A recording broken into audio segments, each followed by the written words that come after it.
I know that some people are well past exhausted, me talking about my fascinations with streaming and how you find things. But today is a big day for the show and for Boog's charity. And so when I tell the audience, go find Benetti's game. Detroit is playing Tampa Bay. Go find Boog's game. The Cubs are playing, and he broadcasts Cubs games.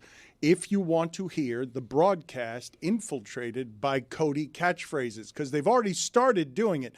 Benetti did how many last night? Because he was just warming up. But I'm telling you, I'm scared of how much Benetti's going to cost me. And the reason I went $100 with him is because he's capable of doing all 40 in like 4 innings because he's a crazy person. Boog respects baseball too much. He's only going to do 3 or 4 here, so I'll give him $500. Benetti's matching every time he does it, so we've got some sort of cost control. So the issue here with the Benetti one, there was 4 that he played yesterday that he said 2 have some controversy behind them. What? Yeah. Mm-hmm. Yep. Wait a minute, but Boog's had some controversy behind it. Boog's only done one. Roy, can you get me Boog's, please?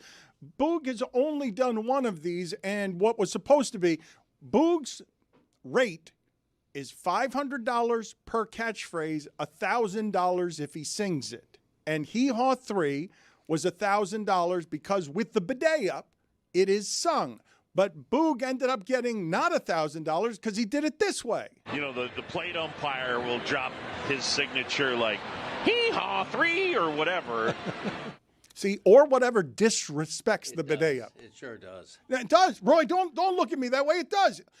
Or whatever. He's scared of it. He's not respecting the game enough. He's doing or whatever is him being self-conscious of I'm doing a little joke and I'm a little scared and I've disrespected sacred baseball. Yeah, it's an insult to the catchphrase countdown. Look, play it again so people can hear him leak confidence at the end of that and not give you the bidet up, give you an or whatever. You know, the plate umpire will drop his signature like, Hee Haw 3 or whatever.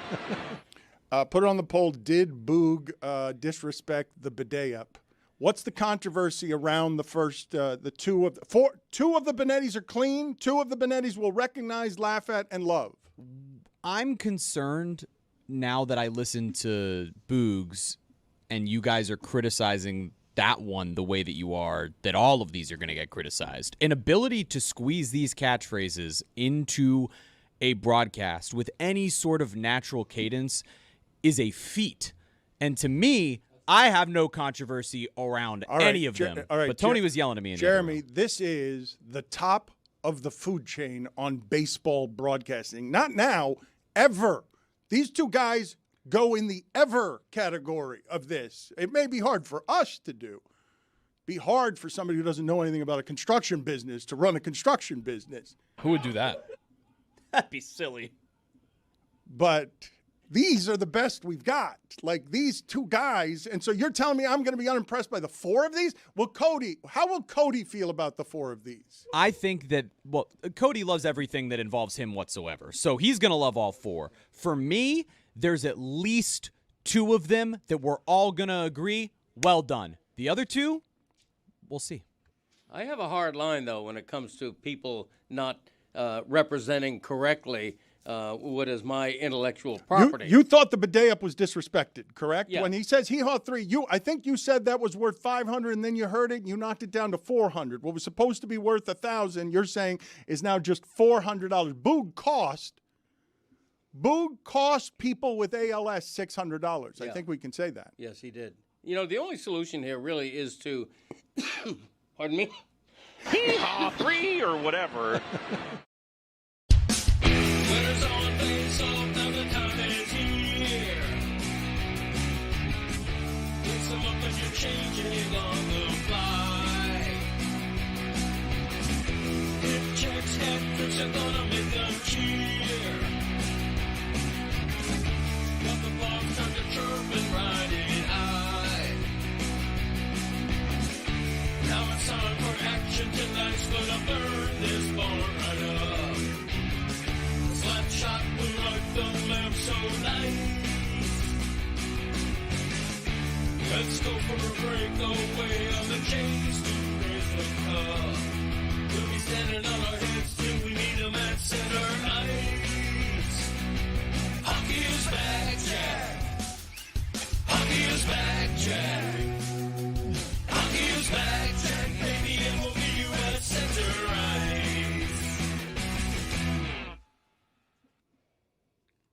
This is a big day today, and I do wonder, is it going to be easy for our audience to find Rays, Tigers, and whoever it is the Cubs are playing today? Because Boog and Jason Benetti are going to pollute their broadcasts with a bunch of Greg Cody catchphrases. We do not know how many. As we continue to raise money today, projectmainstreet.org. Today is Lou Gehrig Day. And at 1 o'clock, Boog Shambi has a live auction that goes up with a number of great prizes. And so we're going to lead you up to all of that because Boog is trying to break a record in the amount of money that he makes as baseball actually genuflects today on behalf of this cause that Boog Shambi. It's very important to Boog Shambi. You can imagine, right?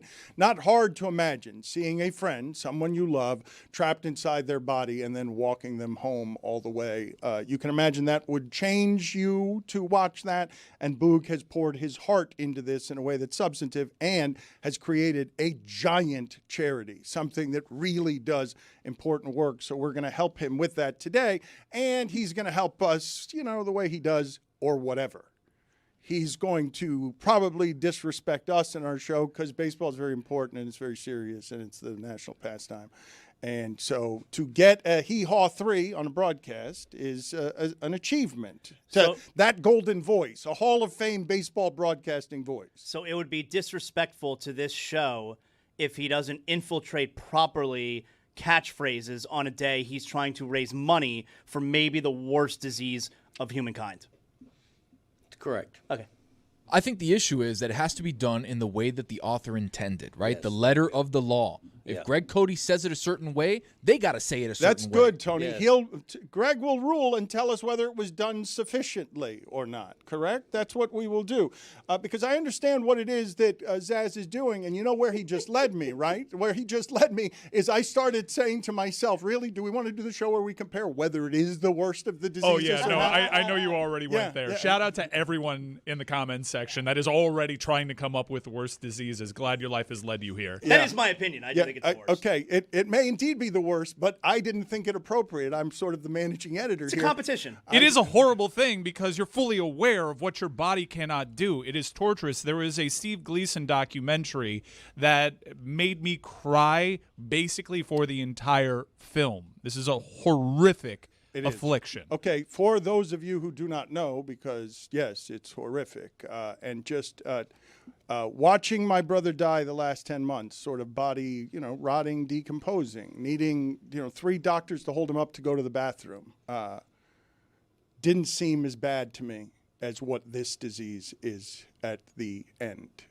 because you're just trapped inside. And it seems, if we're going to do comparison shopping, and I don't feel like we should, but whatever Parkinson's is seems truly, truly terrible in terms of how slowly your entire body and soul get eaten up. But to be trapped inside your own body does seem to be a special kind of horrific. And so that's what we're bringing awareness to today and attention to, because Boog watched that with one of his best friends. It crushed him and it moved him and it changed him, being around the entirety of that experience. I also want to get to seismic things in football.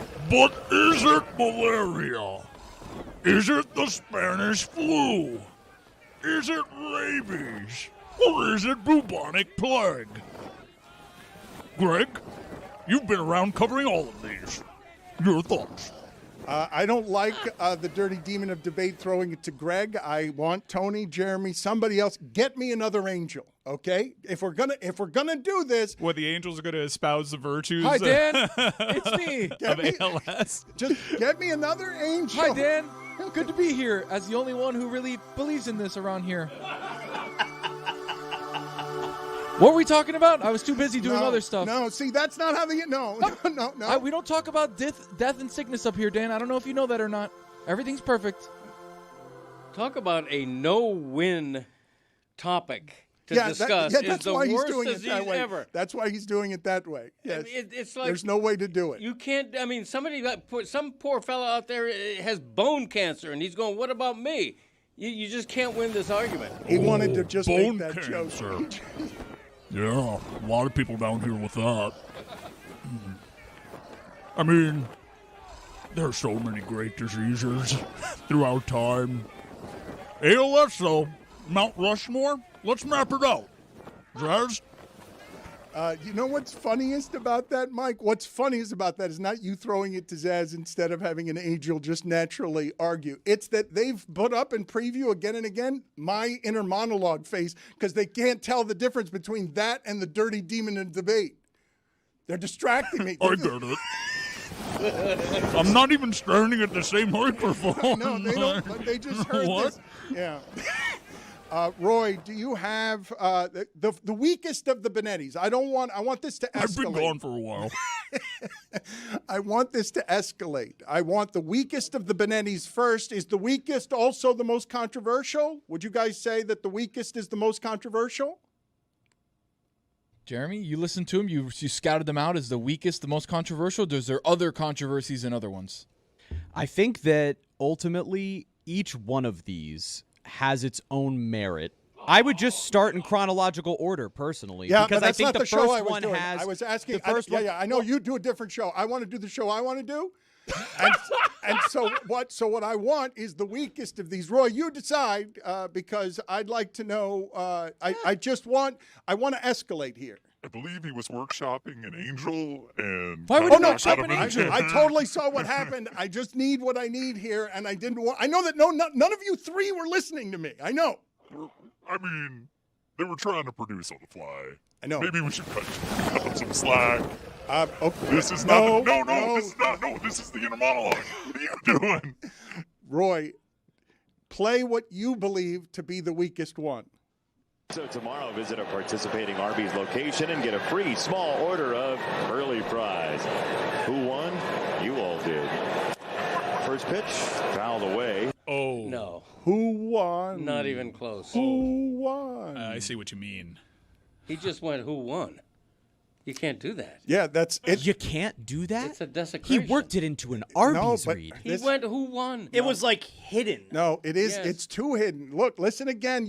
So the catchphrase. What number is who won? I think it was number 29. I'm doing that from memory. Though. I'm Wow. not totally If sure. you got that right. Who won was number 26. So close. Damn. I mean, you want to update it now? Do you want to update it? I mean, I can. I'm not done ripping his version of who won. Okay, but yeah, okay. The who won. This is not sufficient. He's got to sing it because these are worth $500. So if he does it, $500 if he does it, and $1,000 if he does any of the ones that are meant to be sung. Did he try to get a half rate there by not singing a phrase that it needs to be sung? What happened here? So tomorrow, visit a participating Arby's location and get a free small order of early fries. Who won? You all did. First pitch, fouled away. Now, to his defense, I don't think he knows the cadence that you say. Well, this it. is a production problem. Somebody should have told him that he had to say it that way. Yeah. Like Who won? It's not just yes. I mean, he needed to be working with somebody. Yes, you can't just send him phrases. We've ruined this already.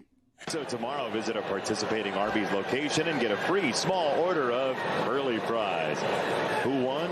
You all did. That's First desecration. pitch, fouled away. All right. Desecration. While it is an egregious production error that nobody said to Benetti that he had to sing who won, it is a production feat that you guys left in all the ambient sound around a baseball game that had the mention of curly fries in it instead of just going to the phrase, because that's one of the funniest things that's going to happen in these broadcasts today.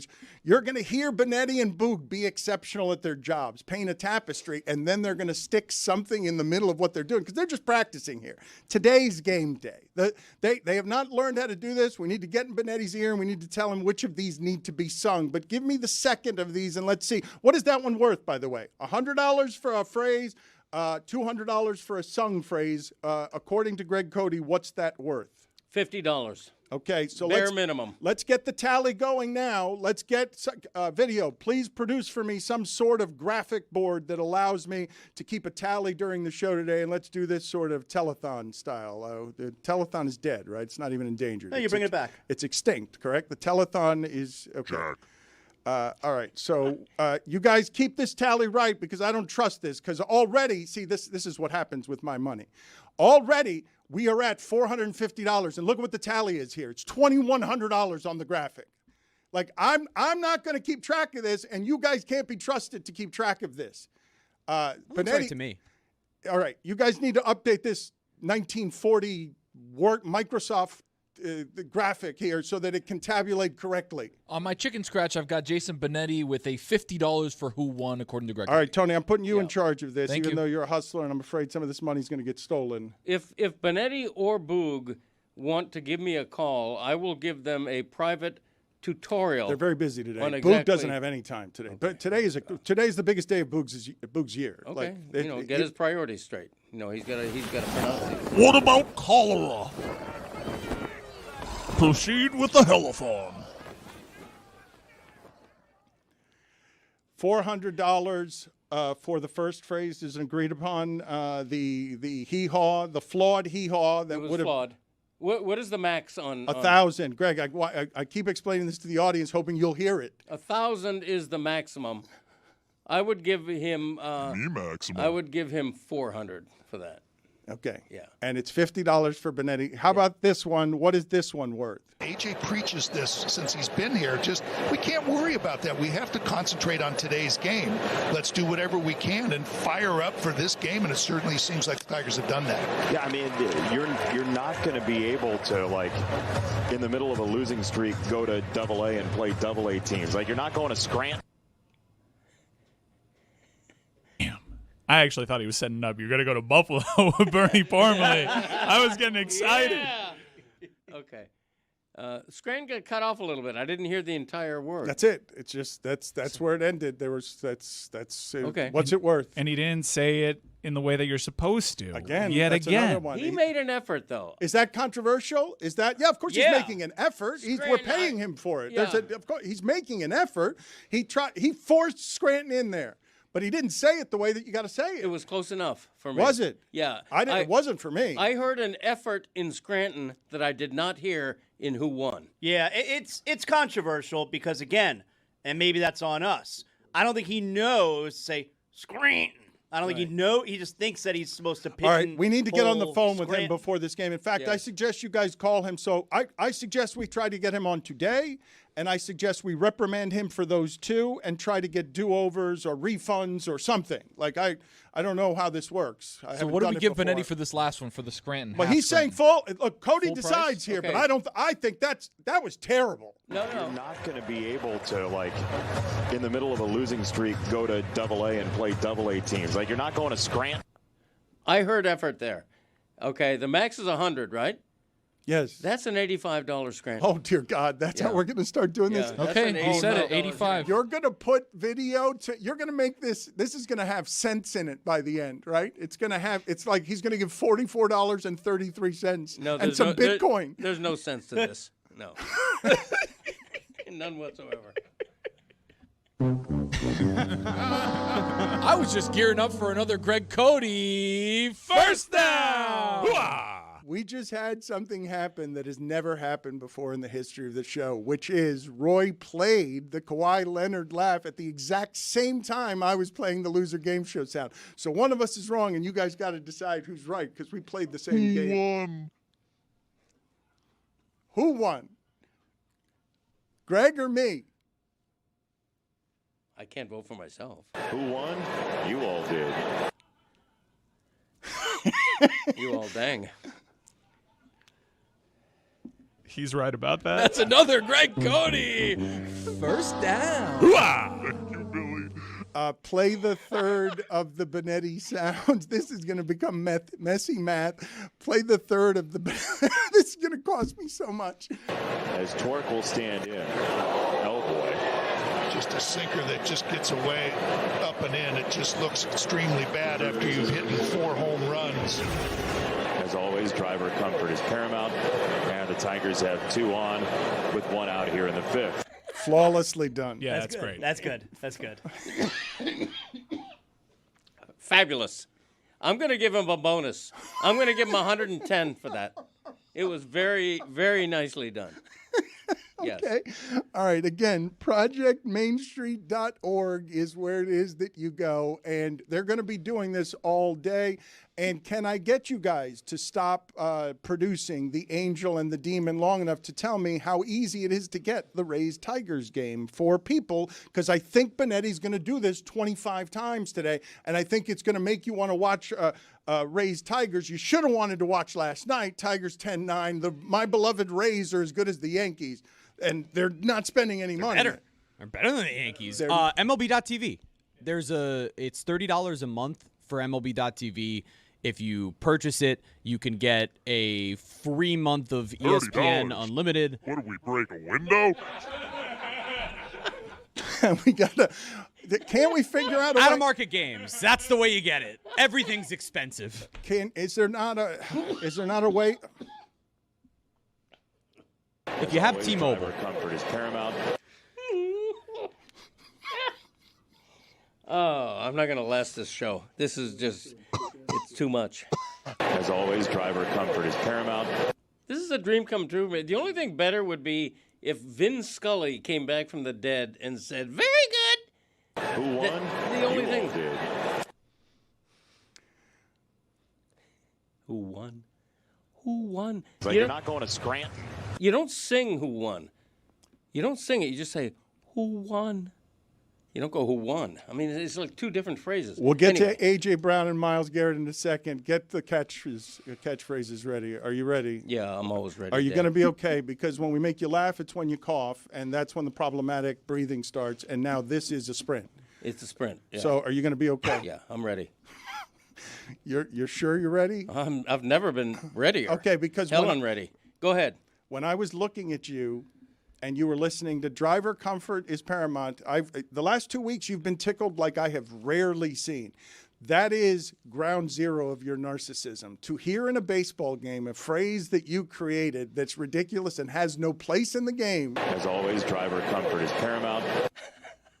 In a classic baseball announcer voice. I can't Velvet. make him. It's going to be hard. You will make him laugh. I will bet. I'll add another $1,000 to this. That every time you hit him with that particular sound during the show, we should be on his face because it's going to be like tickling him. As always, driver comfort is paramount. He's never going to get tired of it. I'm promising you. It's perfect. Okay, let's see. Is it as good as this one?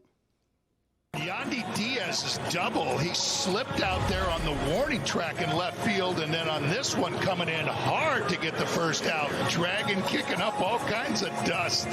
That is the very definition of catch as catch can. Wow. Okay. I mean, it didn't make any sense. His use of it. He worked it in flawlessly. He did, but it was a little bit of a non sequitur. I don't know. You know what? Non sequitur. Yeah. It was a great catch in the outfield. They're describing this great catch, and he says that's That the is the definition. very definition of catch as catch can. Okay. You know what? I'm coming around. All right, you didn't know what coming the play around. was because you were too busy in the Yes, narcissism correct. of Driver Comfort is Paramount. Zagacki, Look, right. I know this human being, okay? Yes. And this is as happy as he gets right here. Why? Because me maximum. It is Yeah. all about me. We are tickling and delighting him. It was well done in context. I take away my non sequitur. No, comment. let's play it again and just understand that you're listening to him describing, or his partner is describing a great catch being made. Yandy Diaz's double. He slipped out there on the warning track in left field, and then on this one coming in hard to get the first out. Dragon kicking up all kinds of dust. That is the very definition of catch as catch can. Wow. Yeah. No, that's brilliant. It's optimum. $125. Wow, 125. Yeah, I'm a big tipper when it comes to. Well, wait a minute. What? We're tipping now. Yeah, that deserves a tip. A tip. Tipping your money. Dude, wait a That's minute, perfect though. service Wait a minute. with a Wait a smile. minute. Wait a minute. At Nellie Doogie's Diner.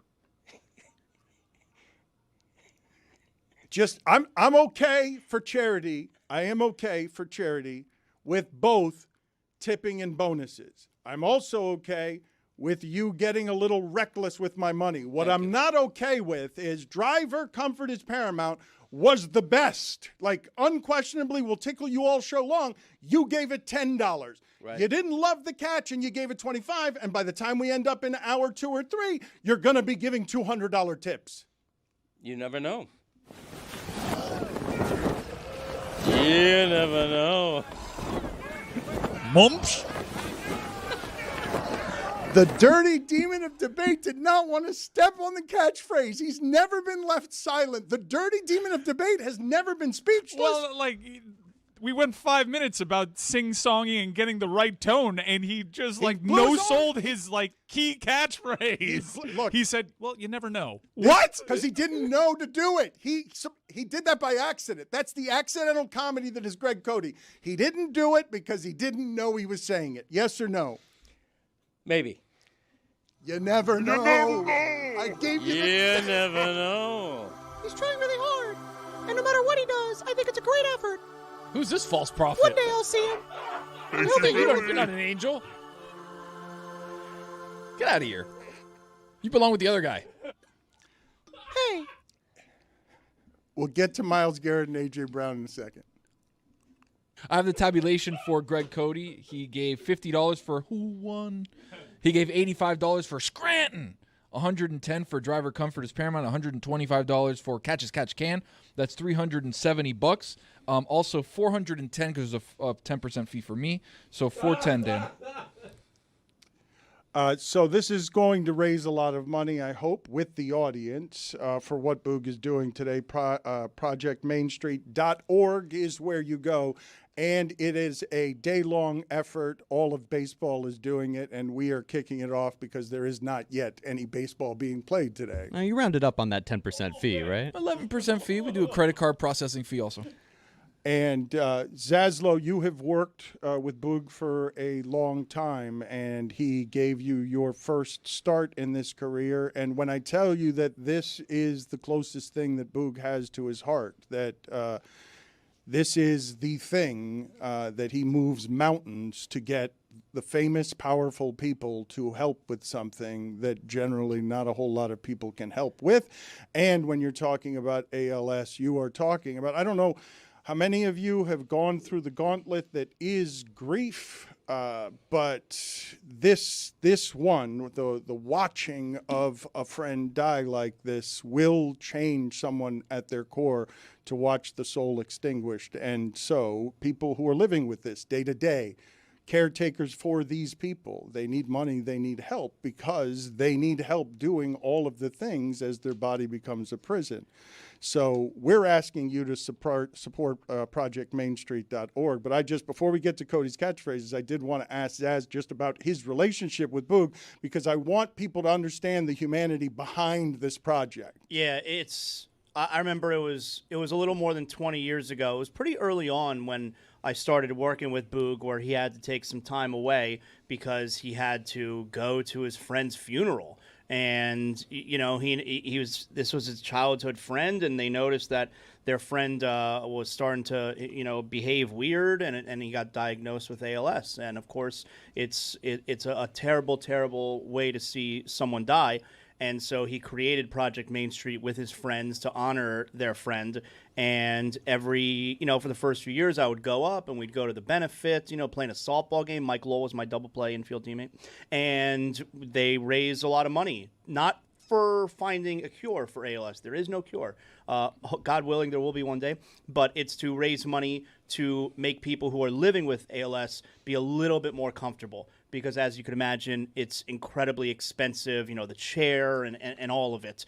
So there's some really great items here. ProjectMainStreet.org. For instance, you could bid on tickets to a sold-out Noah Khan concert at Wrigley Field. You can call play-by-play with Boog on Marquee Sports Network. Boog has become friends with Eddie Vedder at Pearl Jam. Pearl Jam signed guitar, poster, all kinds of memorabilia. So you go to ProjectMainStreet.org, and there's some really, or you could also bid at Cubs.com/ALS auction, and there's some really incredible items, and this is a really important cause. Yeah. So someone we love, this is their life's work, okay? When I tell you what you will feel and see today is that Boog spends the entire year collecting the power of baseball. All of it. Do this for me, do this for me, do this for me. These guys get asked for everything all the time, and everyone's always asking them for something. This is the day Boog goes all over baseball, every relationship he has ever made. And it's like, I need you to do this for charity. I need you to do this for charity. And this is his biggest day. And I don't know that the day gets more attention anywhere than it does today with baseball. So help us, help Boog with projectmainstreet.org. We'll be giving you more information as the show goes on. But let's do your catchphrases here, and we will get to A.J. Brown and Myles Garrett. All right. The catchphrase countdown, number 60. I'm fuller than Vern Fuller. 59. Where's my click, click? 58. Hey, Butterfinger. 57. Punt. 56. Scranton. 55. I'm busier than a one-arm paper hanger. 54. George up. Georgia. 53. I'm the kind of guy that 52. Ball on the jack. 51. Hey, hey, with the monkeys, baby. 50. Thank you, Billy. 49. I love him like a pet. 48. Who made it a salad? 47. We're rolling now, huh? 46. Your brain beating me. 45, let's go States. 44, driver comfort is paramount. 43, dummy up, save up. 42, catches catch can. 41, doesn't make it right. 40, so on and so forth. 39, very good. 38, the Little League theory. 37, nice hat, asshole. 36, the others, they all learn from me. 35, don't go showering to try to please me. 34, look at that jerk. 33, it's like a packing house in here. 32, what'd you learn? 31, hee-haw, 3, ba-dap. 30, I'm not going to take a quiz. 29, sassafras. 28, would we break a window? 27, hello. 26, who won? 25, trailers for sale or rent. 24, you got to eat a peck of dirt before you die. 23, 3 words, we are the Lobos. 22, you're going to go to Buffalo with Bernie Parmalee. 21, Rappy Cack. 20, another crisis solved. 19, nice chatting with you. And now, number 18. Hold on, this is a new one. Hold on. I think based on just the comedy and music of that I want to put a Moneyball price for charity. I'm going to get you guys to help me with how much this should be for. If either of these two princes of broadcasting sneaks in, you're going to go to Buffalo with Bernie Parmalee. I don't think they can do it. And I'm asking you, what should I pay? Is that the Moneyball? Like it's the white whale. Yeah, no, I told Boog, if he works that in, I'll give $1,000. All right, well, okay, what can we get our audience to pledge here? If either one of them can work in some, but there have to be, got to put rules on it. Like it's got to be worked in totally nonsensically. Like it's got to be comedically well done. Yeah. We're going to break down 1990s AFC East. I got my window. Yeah. Oh, I've been waiting for this one. We are now in the top 20. The Greg Cody Show featuring Greg Cody is where all of these break. All of the exclusive, well, it's not an exclusive home, but the exclusive home of the first place you hear these catchphrases is always the Greg Cody Show featuring Greg Cody. Yeah, thank you. And so we are now at number 19. I think this has been such a successful joke that this should have been sponsored, and someone should be sponsoring the top 10. Like, I really think that this has been something that is hard to do, a joke that works for months. And we're not even in the top 10 yet. And he might add others. Yeah, it could grow. There's a rumor. Yeah, it could become a top 70. Our sources, out of my control. Our sources reporting. Sources are reporting speculation. It's totally in your control. Not really. Literally. No, it's a tsunami. You know, it's headed to shore. As always, driver comfort is paramount. Nice hat, asshole. Yeah, now I dare a broadcaster. So that one is not possible, right? That one, no, that's a $10,000. Anything's possible. That's okay. That's $100,000. Like what? To get. So you're saying that. How much would I have to get to pay to make it worth to Benetti or Boog to say "nice hat, asshole"? Match on the broadcast? FCC fine. Well, they're not subject to that, but they are subject to their own punishment. That's not something that goes over the air on a Major League Baseball broadcast. Maybe a-hole? We'll take it. Yes. Half credit. Let it be known. We will take a-hole. No, but what should the Moneyball be? What? I think Bernie Parmalee. I think you got that right. That's going to be tough. Yeah, it would be unbelievable. I mean, don't go shower and sung. Like, don't go. Look. I'd like to listen to the whole list again just to see what you guys would vote as the most impossible. Done correctly, because you got to get them to sing it too, because you saw how unsatisfying Scranton and Who Won were, because they've got to be done correctly or you dishonor them.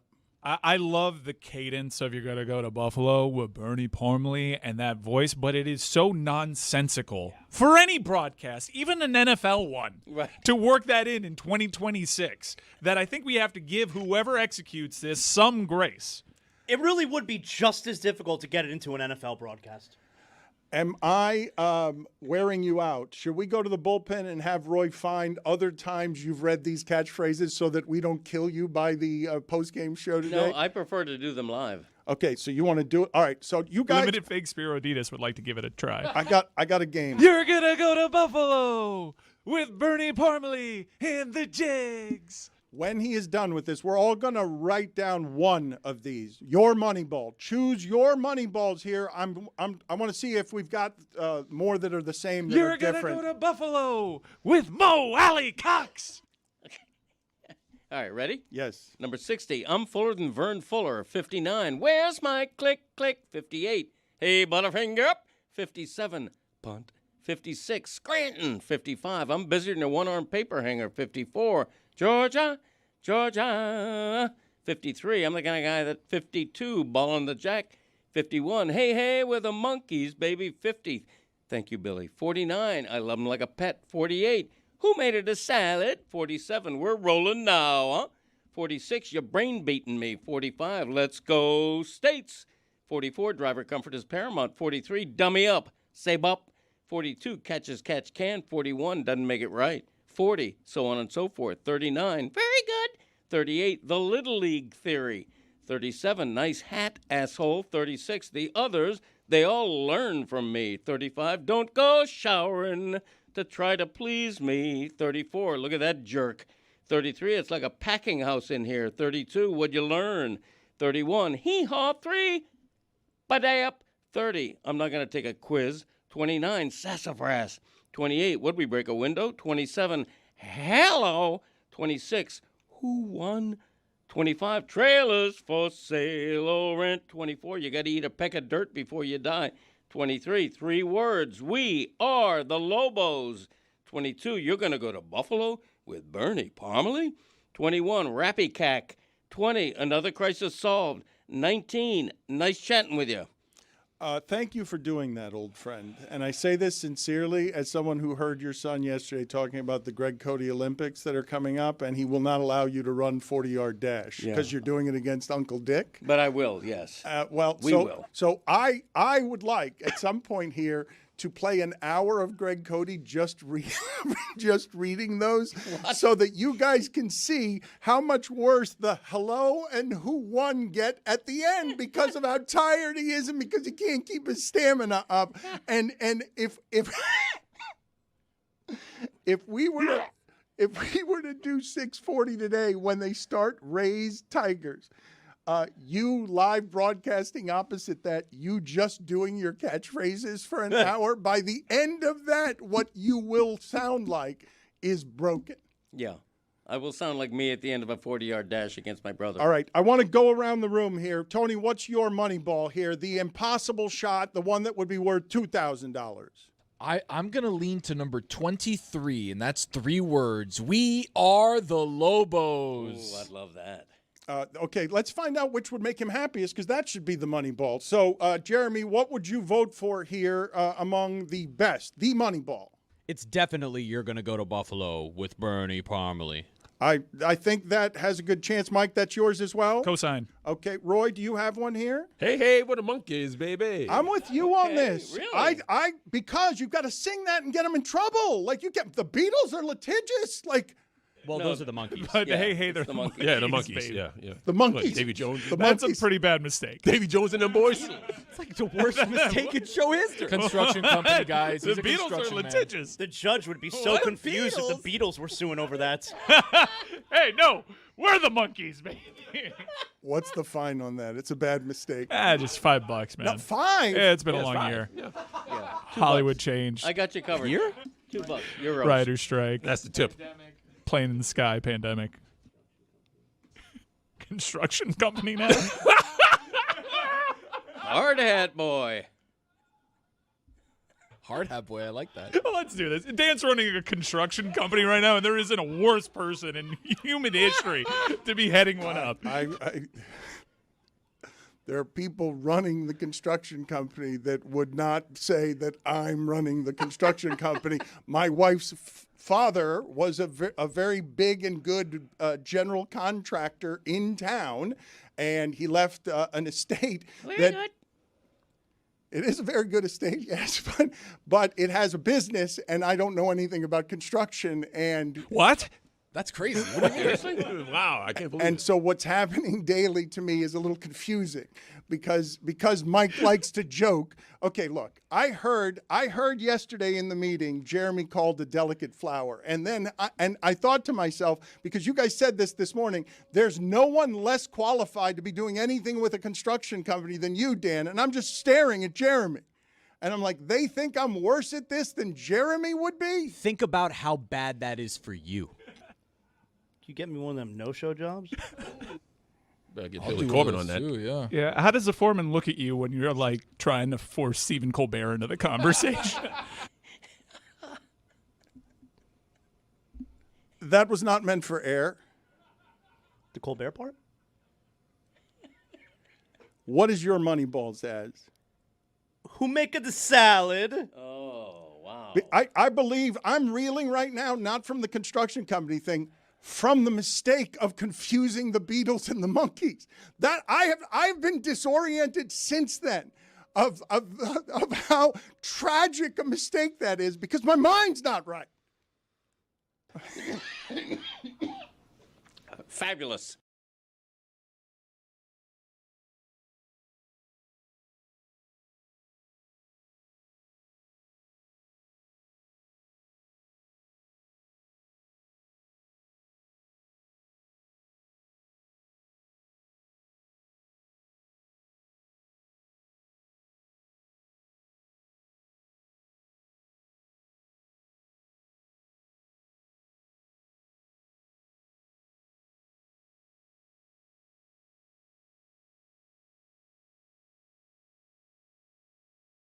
I'm having an interesting experience on a nightly basis now, Dan, at home. So my wife's trying to be supportive, all right? She's trying to be supportive of me and my career. And so she likes me to play her back a lot of the show. We'll watch it on YouTube in the evening. Yeah, that'll end soon. Bad idea. We're doing it like on a nightly basis. Hey! It's been going on for a while now. And she only wants the funny parts. Like, she doesn't want the sportsy stuff. It's not for her. But we'll watch a lot of the shows. And so the days of the week that Greg is here is a really weird experience that I'm watching on the couch with my wife. It's uncomfortable couch. Because she's into my dad, huh? So they start to love him. They do. Like, okay, that hasn't happened yet. All right? Like, maybe we'll get there. It hasn't happened yet. She's like utterly confused with him. You know, me, and we've gone through the history of this plenty on this show. I, for years, did not appreciate Greg's appearances because he's not a radio person and he constantly makes mistakes and like it's almost like he doesn't take it seriously. But at least I understand what's going on here. My wife has those same opinions, and like she doesn't understand how how he's allowed to be here. What do you mean allowed? Well, like he's a legend. Well, she doesn't know that. But like yesterday, for instance, when he coughs and he can't breathe, all right, and he can't get out any of the words. I didn't tell my wife that was about to happen, that was coming up. She's never seen it happen on television, right? She's never watched a paid professional program anywhere where it's happened to a broadcaster, right? Where it's just a sentence in and he just starts coughing and then you don't understand the rest of what he said. So he does that, and my wife is horrified. And she turns, she goes, "What? Why is that allowed?" She said it out loud? To me. Yeah, to me. But she said out loud, why is that? What, he's coughing. He's been coughing for 10 years around here. It's like part of the show. It's one of the accents. COPD. She doesn't understand how, like, why wouldn't that be, and I know it's a live show, obviously, but why wouldn't that be edited out?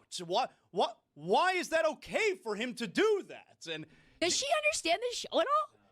No, but this is no. Wait a minute. She doesn't get the show. No, whoa. I would not say that. I would say this is almost every relationship of any listener I've listened to in our audience. It's how their significant other ends up getting into the show. Why is the person I love so fascinated by this and find it so funny? I want to understand this weird Zaz language. I'm not going to do it with wrestling. I'm going to do it with, why is Cody there? Like she's confused as to how he's a regular on a very big, radio show, podcast, whatever you want to put it, but seemingly doesn't understand anything. Yeah. Your wife doesn't want to learn. She didn't want to earn. She does want to learn because her husband wants to earn. Juju's like, that's his queen right there. I don't know. She's really confused the days that Greg You should tell her that he once had hundreds of people lined up to look at his toenail. Thousands? No, it was more than Could have hundreds. been thousands. It was thousands. Well, it was. I'm talking about money I could have made. Yeah, you blew that. Yeah, really.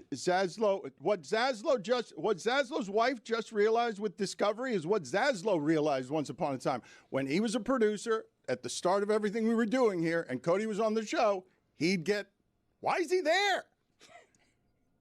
Isn't it the same thing? Then he would sing a song, and you'd be like, oh, okay. I'm watching my wife go through all of the emotions and opinions that I had 20 years ago about Greg's appearances. Yeah. I come around to people, though.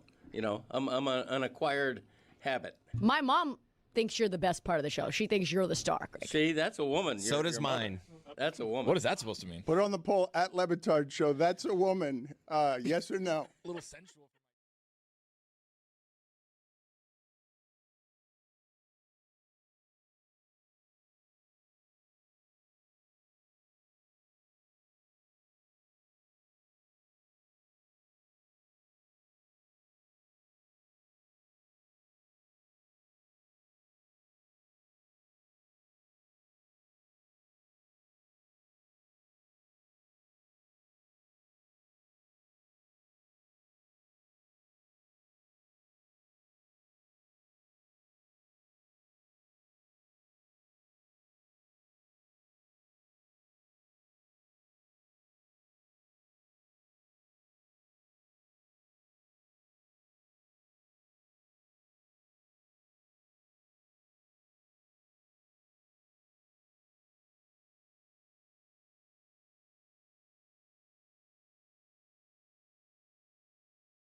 This episode of the Dan Le Batard Show is presented by DraftKings. DraftKings, the crown is yours. We will get to Greg Cody's two catchphrases. We will get to A.J. Brown and Myles Garrett. But first, it's our senior Knicks correspondent. It's been too long since we've had him on. He should be running victory laps. He should be gloating. He saw this coming from miles away. But everyone rolls their eyes around here when they see him. Do I have this right? Like he's a great comedian. I love listening to him, but there's something about him that he comes on here and what does he do? Does he upset you guys because he can be a little acidic, or does he upset you just because he's a Knicks fan? Yeah, he's all right. I think the issue why we haven't had him on is because you went on his podcast and then talked about all your Knicks takes over there. Yeah, being such a big Knicks fan that you are, making sure you joined as the first person to join his Knicks podcast. We just I had was to be honored. sure. I didn't know why he would make me the first person. Maybe it's because he's funny and he's bringing me in on the joke, on the idea of the Miami guy has been swayed by how lovable this team is. Sam, thank you for joining us. It is nice to see you. I like seeing you. I don't know what everyone else's here problem is with you. Zads, do you? It's whatever. What's whatever? It's whatever. Look at the hat. The jacket. Well, it's whatever. It's whatever. I know. Look, I'll be honest. I'm dressing like a Make-A-Wish kid over here. I'm that happy. And Dan, you were my first and only podcast. It's my only sports podcast ever. You were the guest. No, you and Stavi did a great sports podcast. What are you talking about? That's from years ago. That was from years ago. Oh, this is you're starting a new podcast? Are you starting a Knicks podcast? No, I started one, and you were it. You were the only episode. I just had to get some shit out. It was canceled. Wow. Okay, no, but hold on a second. Hold on. Do you have trouble with joy, Sam? Because this all started because I'm telling you that this is as good as this will ever feel for a fan base, what you're presently feeling. Well, hopefully it feels better. I hope this run isn't over, man. We still got 4 games, so we got an alien in front of us. He's going to be tough. I know it's going to be a tough series. You say that, but look how happy he is. But he's happy and he's also anxious, right? Are you confident? New Yorkers like to think they're confident. Are you confident? I'm confident, but it does suck when you hear Wemby in interviews being like, "I'll die for this," and you're like, "We had to get the motivated 7'5" guy. Like LeBron never talked like this." Why couldn't Wemby have been drafted by the Kings or something? He would have committed suicide by now. So you're scared of him for multiple reasons. It's not even look, his dad is 6'7" and his mom is 6'3". It feels like they did this to us on purpose. This feels a lot like eugenics. Hitler would have loved this. Hitler would have loved what Wemby's doing.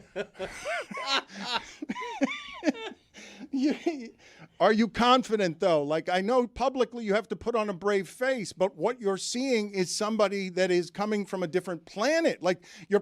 Your happiest moment is meeting somebody who comes from another galaxy and is just starting his rise. Well, that's the tough part. Is during the wins, yeah, you're flying high. You're walking around. New Yorkers are being nicer to each other. Crime has gone down. I slow danced with a homeless lady the other day. Everyone's being kind to each other.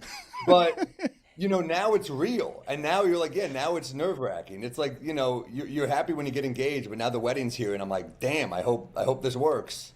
All right, so just so people understand both New York and you, what are your next 36 hours like? Are they peaceful? There's nothing in the world you care about. Nothing. There's no one in the world you care about the way that you care about this. Is there? I love this Knicks team very much. I'm stressed. I will be at game 1. I'm nervous. No, you can't focus on anything else. It's killed my stand-up. My stand-up's gone down the toilet. My sets have been horrible lately. You're too happy? You're too happy? Yeah, no one wants to hear a comic talk about how God might be real. I'm happy. And it's ruined his brand is not a joyous one, Dan. Wait a minute. No, it's not good. I got clipped by a guy on a city bike the other day, and I wasn't even mad. I was like, he probably had somewhere important to be. So God is real because Jalen Brunson's going to beat the intergalactic alien? That's my hope. Brunson, I can't believe people are still hating on Brunson. This guy, Wemby's crying after he won this, and he's 7'5". You want to see Brunson's face? He's just serious. He's like, yeah, whatever.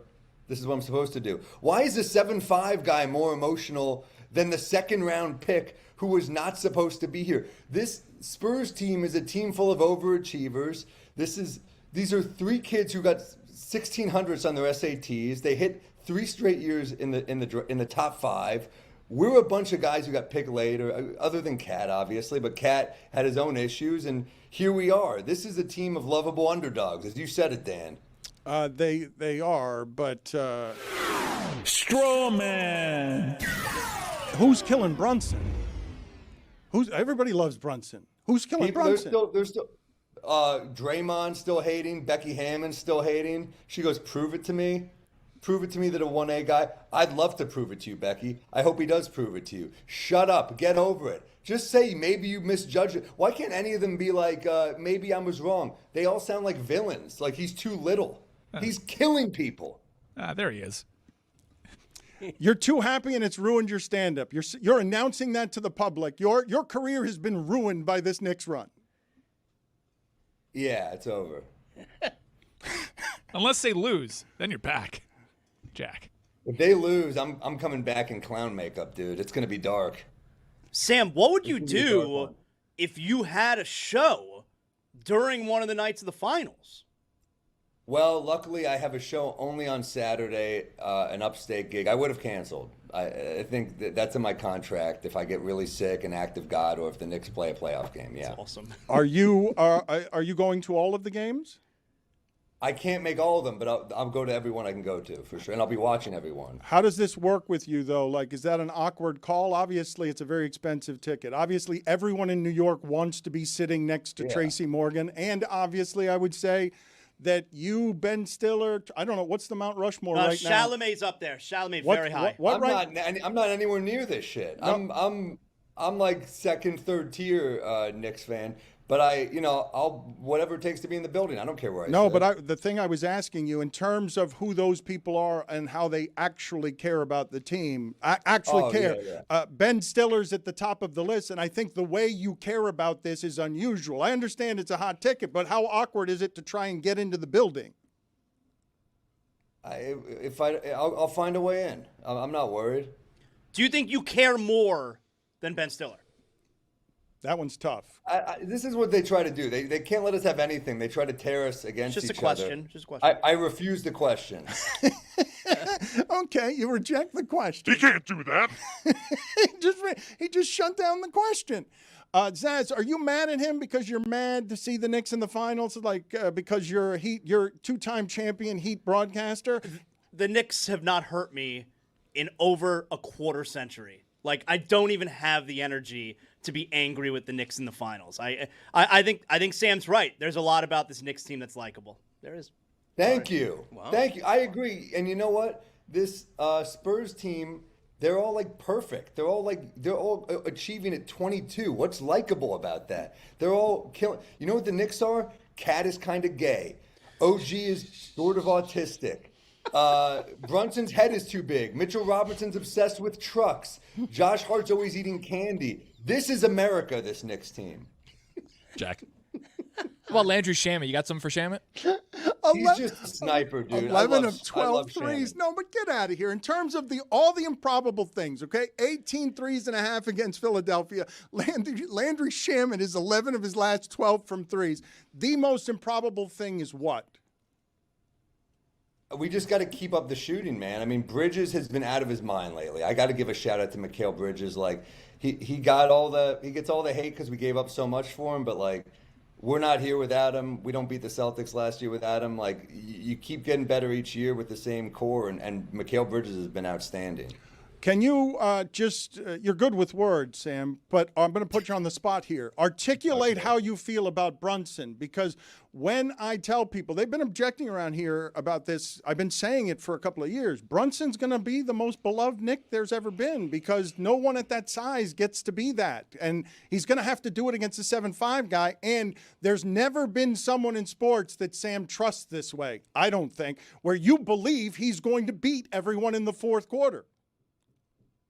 I mean, hard not to believe. Yeah, he's giving us hope. I got shit for saying this before, but there's a mental toughness that reminds me of Kobe with him. Like he's unflappable. So, yeah, I believe. Like, I know that on paper Vegas says we're not going to win this, but yeah, how could you not believe when you have this squad? Jalen is a silent killer.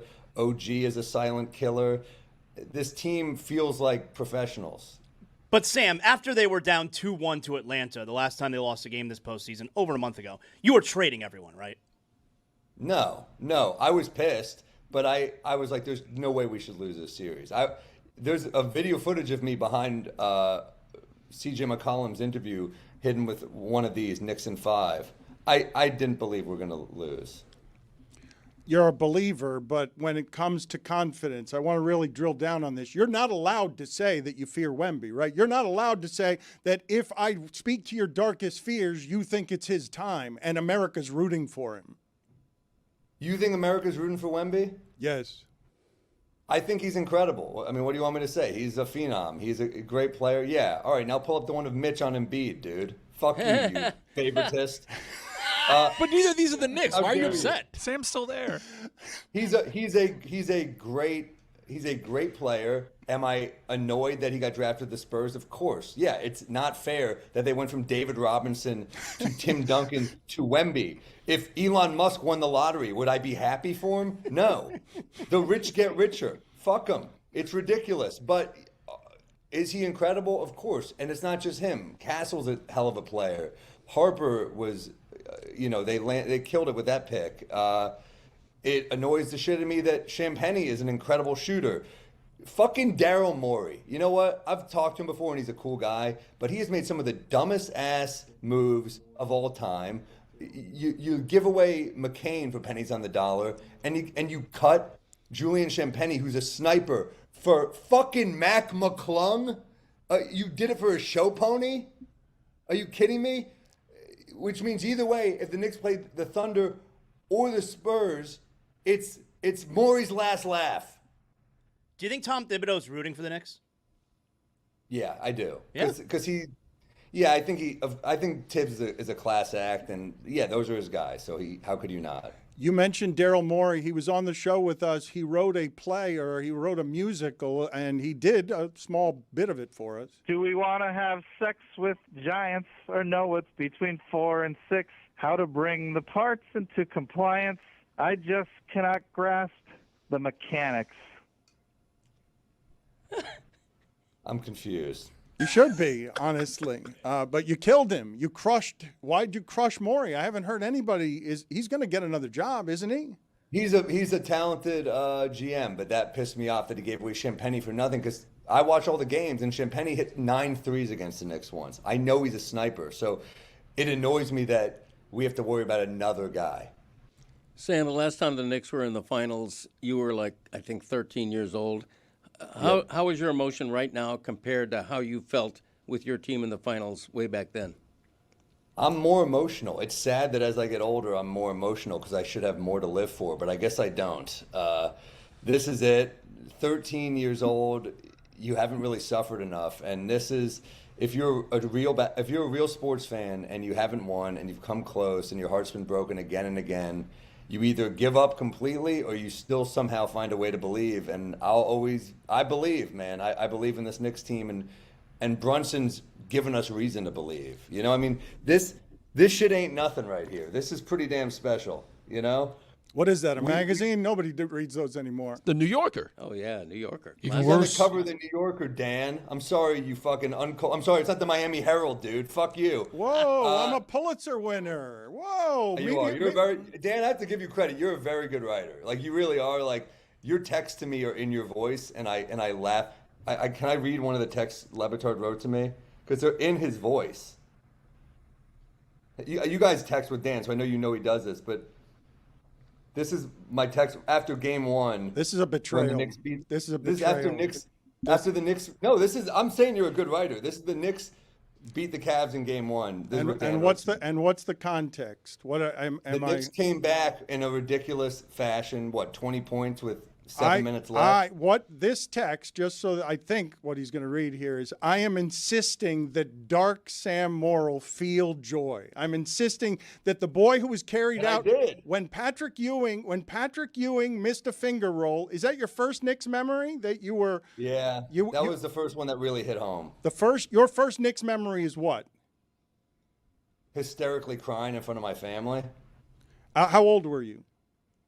Too old to be crying that much. Okay, so I was insisting that you enjoy that after beating the Cavs that way, that your team finally winning after 25 years, this is the best that fandom gets. This is what Dan wrote to me. The game was covered in ghosts, Sam. You've been waiting for us for 25 years. You've been living in the lighthouse, Sam. You are Defoe. Knicks fandom has been dark and bleak. You've been masturbating into a tin cup for 25 years. It has made you the comic you are, heart made of acid. You text like you speak, which I respect. That's sweet. You're right. It's a sweet text. God, you're a psychopath. You jerk off in a cup? You sent that text at 3 a.m., right? What time did I send? I didn't. I assumed he wasn't sleeping. I assumed that It was late. It was a late night text. I assume that after Knicks games you don't sleep. Dude, I don't. It's that's the other thing is you're just wired. No one in the city can talk about anything but the Knicks right now. Like, yeah, we're lunatics. Like you can tell, like the old scene in Midnight Cowboy where Dustin Hoffman's like so angry and he's like, "I'm walking here." That's like that was before the Knicks won. That's that energy. And now New Yorkers are being nice to each other. They're like you're seeing everyone be like waving to each other. I don't believe you there. I think you're lying. I think you're publicly lying when you say New Yorkers are being nice to each other. Dude, crime is down. The city is becoming a utopia. You danced with a homeless woman? Oh, no. I did. People are not being nicer to each other, Sam. Nobody's being nice to each other. Everyone's being nice to each other. The world is healing itself, and the world will soon heal itself with the laughter and the joy being spread in New York right now.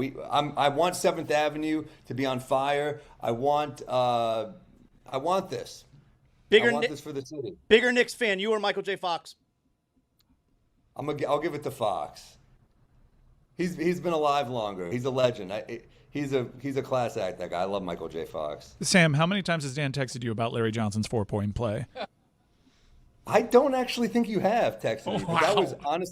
But that was probably before the Knicks comeback on the Cavs, probably my happiest Knick memory. And I've met LJ a couple times, and he's the coolest, man. But you told him that it was a ridiculous continuation, right? Definitely fouls on the floor. Did we get away with one? Maybe, possibly. But you know what? Fuck the Pacers. Who gives a shit? All right. So we're live all 4 hours today, and we are on a lot of mainstream outlets. So I will apologize a little late on how Sam is loose. But can you tell me? The Beatles are litigious. Greg, can you please tell me, as you have said, the Knicks fan is your most heated rival. You're a longtime columnist. Sam appreciates writers. Right. You've written for 50 years for the Miami Herald, which he just mocked while waving a magazine from a defunct age. A dinosaur. You mocked magazines, Dan. You mocked yes, media. I mocked those dinosaur papers, yes, because it died on our watch, Sam.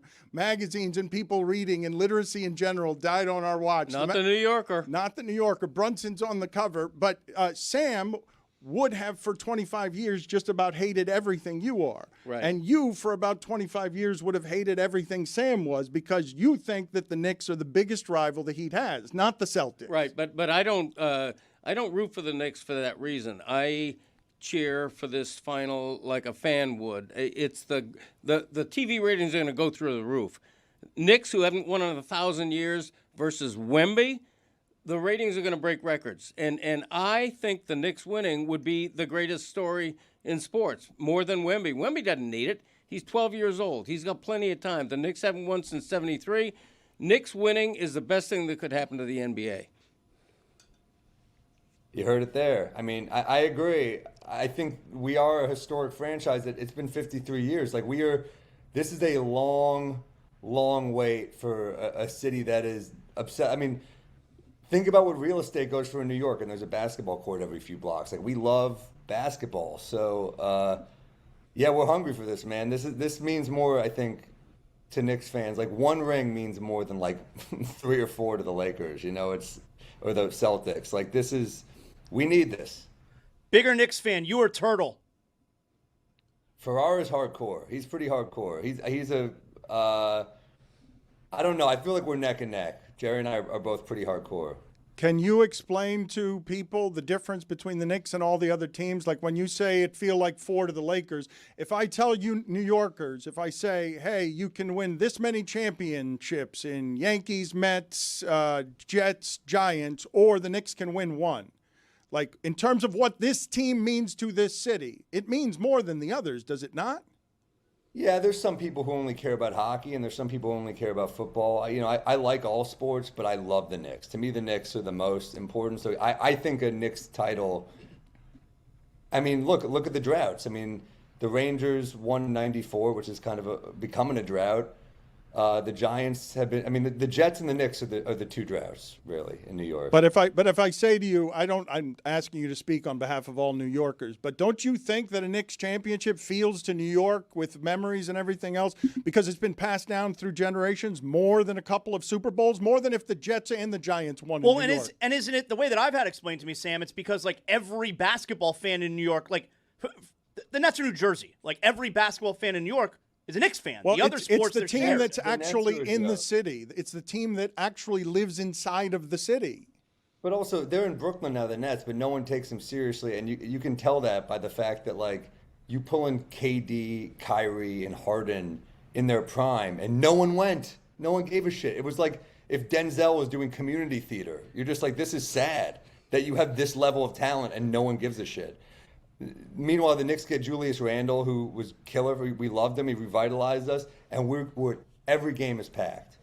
So yeah, it's Knicks or bust in New York. We're a Knicks town. Well, but the thing that I'm trying to make spring from both Zaz and Greg Cody is the fact that if you've been caring about basketball for 25 years, the Knicks have been on the wrong end for a quarter century of all the Miami jokes. They are losers, the doormat of Miami for 25 years in basketball since Miami stole Pat Riley. Like it's generations now. But when Allen Houston was making one of the worst memories in the history of Miami sports against Pat Riley, the Knicks have had precious few runs through these 30 years. And right now, Sam, you're up and the Heat down big. And you two who care about the Miami Heat, you must enjoy speaking from on high to them. Hey, we passed you over the last 5 years. You guys got LeBron and Wade and Bosh, and over the last 5 years, we built a team that passed your organization. It's not even like that, though, because, like, for whatever reason, if we just got LeBron, it wouldn't have felt this special. No offense. Like, you guys, look, you got Wade, too. You have more than us regardless. But, like, LeBron, I've never been the biggest LeBron guy, so it wouldn't have felt as special to me. The fact that we're doing this with this team we built, this kind of scrappy team, led by a second-round pick who's everyone says is undersized, it means a lot the way they're doing it. And, yeah, the history and the fact that this team killed Brunson's dad, 99. This is like gangs of fucking New York, dude. We're back. It's been forever. We've made 2 finals in my lifetime. They both were heartbreaking. This is the 3rd one. I'm praying it has a different result. But, yeah, I think this is as big as it gets in New York. Like, the Yankees have won so many. The Mets have, struggled, whatever. The Giants have done well. The Rangers won in '94, whatever. You can go down the list. But, yeah, we need this, I think, as a city. What would you be willing to give up for the Knicks winning the championship this year? You name it, dude. Well, what if you want? Well, charity. We're doing something for charity here. You can make donations here to Sam. I was going to say sammoral.com. That is not where you can make donations. We don't want to do that. But I'm looking for the name of. What would you be willing to give up? Give me money. That's what I'm willing to give up. ProjectMainStreet.org is what I meant to find. Again, construction business. Things. Like my mind's not here. I confused the Monkees and the Beatles. So So let me just get this straight. You're saying if the Knicks win, Sam has to give us money for charity for a telethon. Not that's us, but 2 weeks later. if he wins, ProjectMainStreet.org, he makes a donation as part of this charitable telethon we're doing today that he's highlighting. He's our headliner today. Sam, I'm in. If they win, you got me. I've badgered him. See if they win. So ask him for an amount. Half-ass given to charity. Give it because his heart's in the right place. Don't you hate ALS? I won't publicly say how much I'll give, but I'll give a good donation. I promise. Right, there you go. I badgered somebody into that. One last question before we let you go. A former girlfriend of yours, a giant Spurs fan, how would this have gone? How would this have gone if, and have you considered that at all? Like the idea that she felt about the Spurs. Enough. But she felt about the Spurs the way you feel around the Knicks, correct? That the feelings are equal, yes? Yeah, sure. How would that have gone? But they've won enough. That's it? They hog the titles and you're done? They've had 5 since '99. They're not. No one else in the league is like they could use a break. We could use a break. We need this. All right. But your comedy gets ruined if they win, right? Yeah, but I'll bounce back. Like I got a couple months before Europe. I could figure it out. I'll fuck my life up some other way. I'll like go on a bender or something. I'll find a way to come back down. All right. Thank you, Sam. Good seeing you. And I Thank you, guys. am indeed happy for you. Let's remember Wemby, eugenics, Hitler. Yeah, we do remember. Don't Sam. forget. Yes, thank you. Don't forget that. I know. Don't worry, it'll be the title of this episode. Yes. Don't. Yes, I don't forget that. No, because it's you and Dancing with a Homeless Lady. Yes. Yes. What song do you think it was? Well, it's Dancing in the Dark, Slow clearly. song. That was a slow song, he said. New Yorkers are happier and being nicer to each other. Are we believing this? No. Yeah. No. Yeah. No, I am. No. I am. Are you? I mean, yeah, a town has juice when you're in Small sample size. when you're chasing a title. Guys, the mayor got rid of bedtimes for kids. Of course they're being He's kinder not in to charge each of my other. kids. He's not in charge. We'll get to Mine either. A.J. Brown and Myles Garrett in a moment. But getting back to the catchphrases, where are you, Greg, on the list? Are we at number 18, number 17, number 19? Where are we? Yeah, number 19 was nice chatting with you. And the two newest ones are... All right, hold on. So, but just for the record, okay, as someone who has loved and known Cody the entirety of this list. Make them start from the beginning again.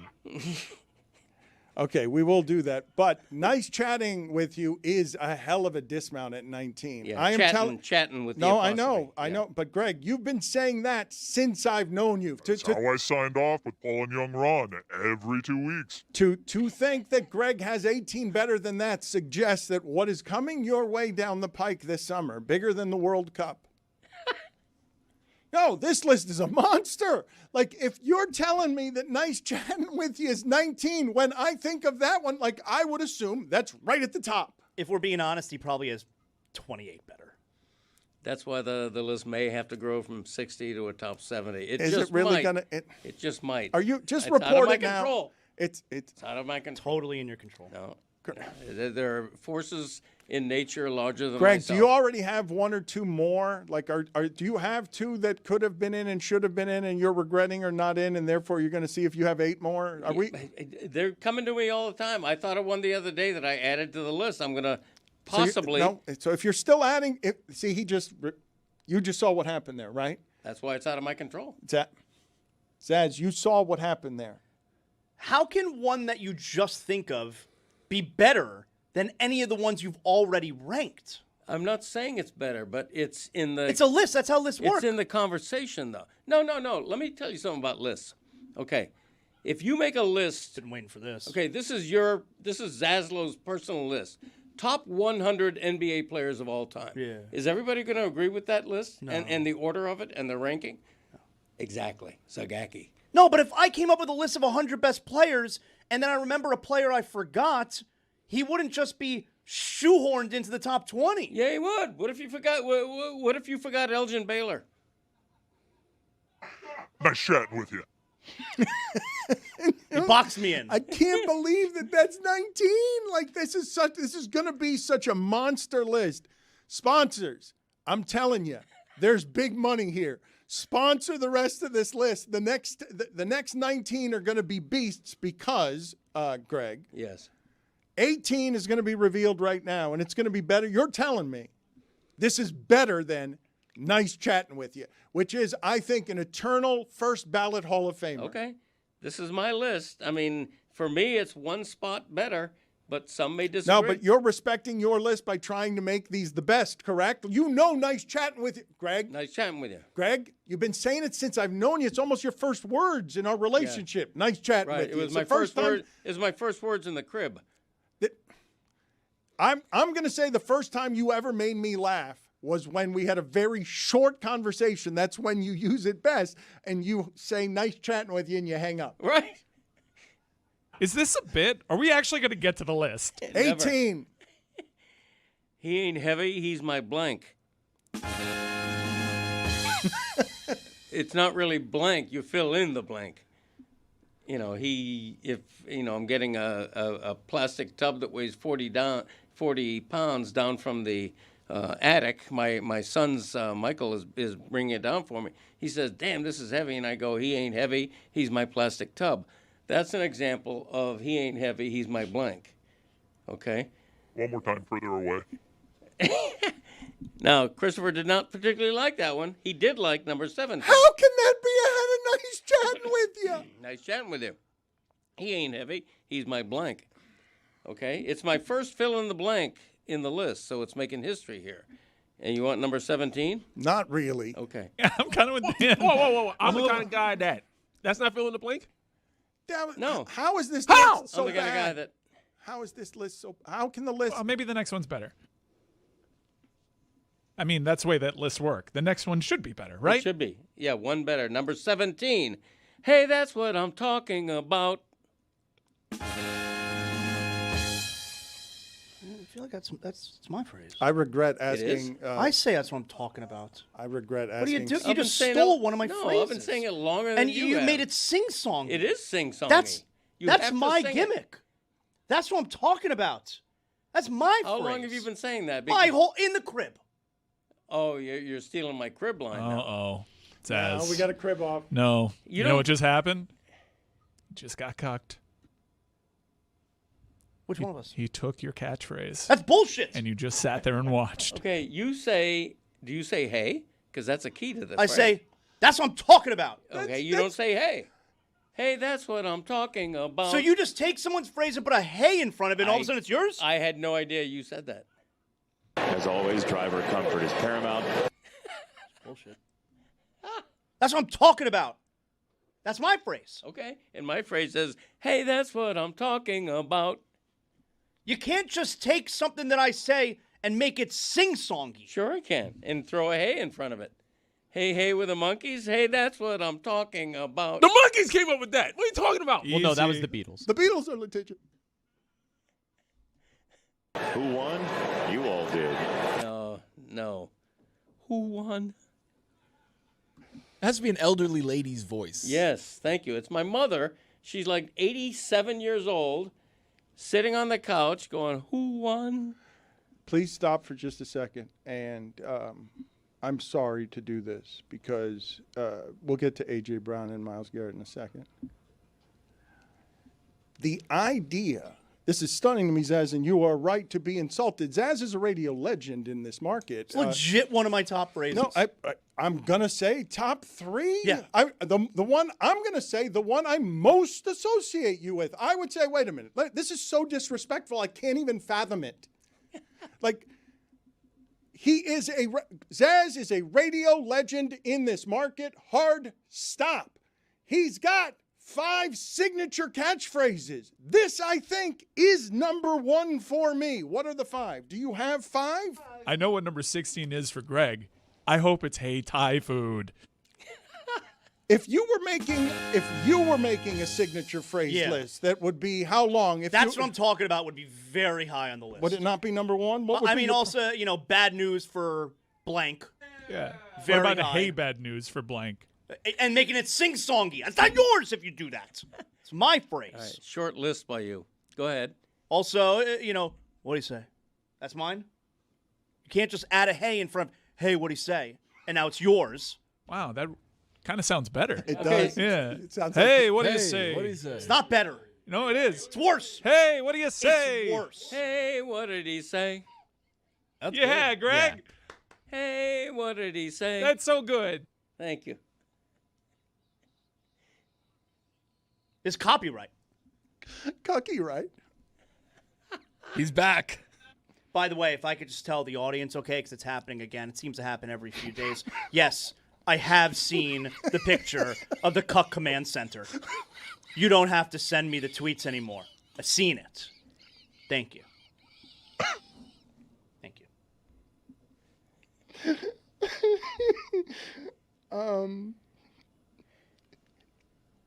It's wrong what's happening to Zaz right now. Is it? But our audience, yes. Yes. He's got internet shame. You don't even know what we're talking about, right? You don't The know. Cuck Command Center? No, I don't know what that's about. how do we describe this? So you don't know what's happening to Zaz on the internet, and you don't know what Zaz's catchphrases are. I know he says, what did he say? I know that one. That's the only one I associate with him. What is the difference? Zaz, I really don't understand how you don't feel genuinely disrespected. Not that he didn't know it, but that he's sitting here putting on his list 17 your phrase sung by him that none of us have ever heard him say. He does know it. The question is, how did it get in his head? Is it subconscious? Because that happens, That's like someone like Sam Morrill. Like you come up with a joke, you're wondering, hey, did I hear that somewhere? Is that where I got the idea? Is that what happened with Greg there? Or is it blatant disrespect? And he's taken one of my go-to lines for over 20 years in this market. That's what I'm talking about. That's me. I know, but what about, hey, that's what I'm talking about? See, that's not your line. That's not your line. Look, I'm taking the high road here, okay? You're taking the high road? You very well could have stolen that line from me because I have my wife, either of my sons will testify under oath that I've been saying, hey, that's what I'm talking about their entire lives. That kind of thing.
Coming up today on the alley oop, Chet Holmgren. Ay. Walking papers. Also, we have the flop of the millennium. Where's Patton Oswalt? Also, Don Jones. What are you thinking talking about Cleveland may or may not win a championship, but you've already won at life? I've got lots of things to say. So does Juju, so lock the in. We went off in the full episode. Man, this full conversation was one for the books, bruh.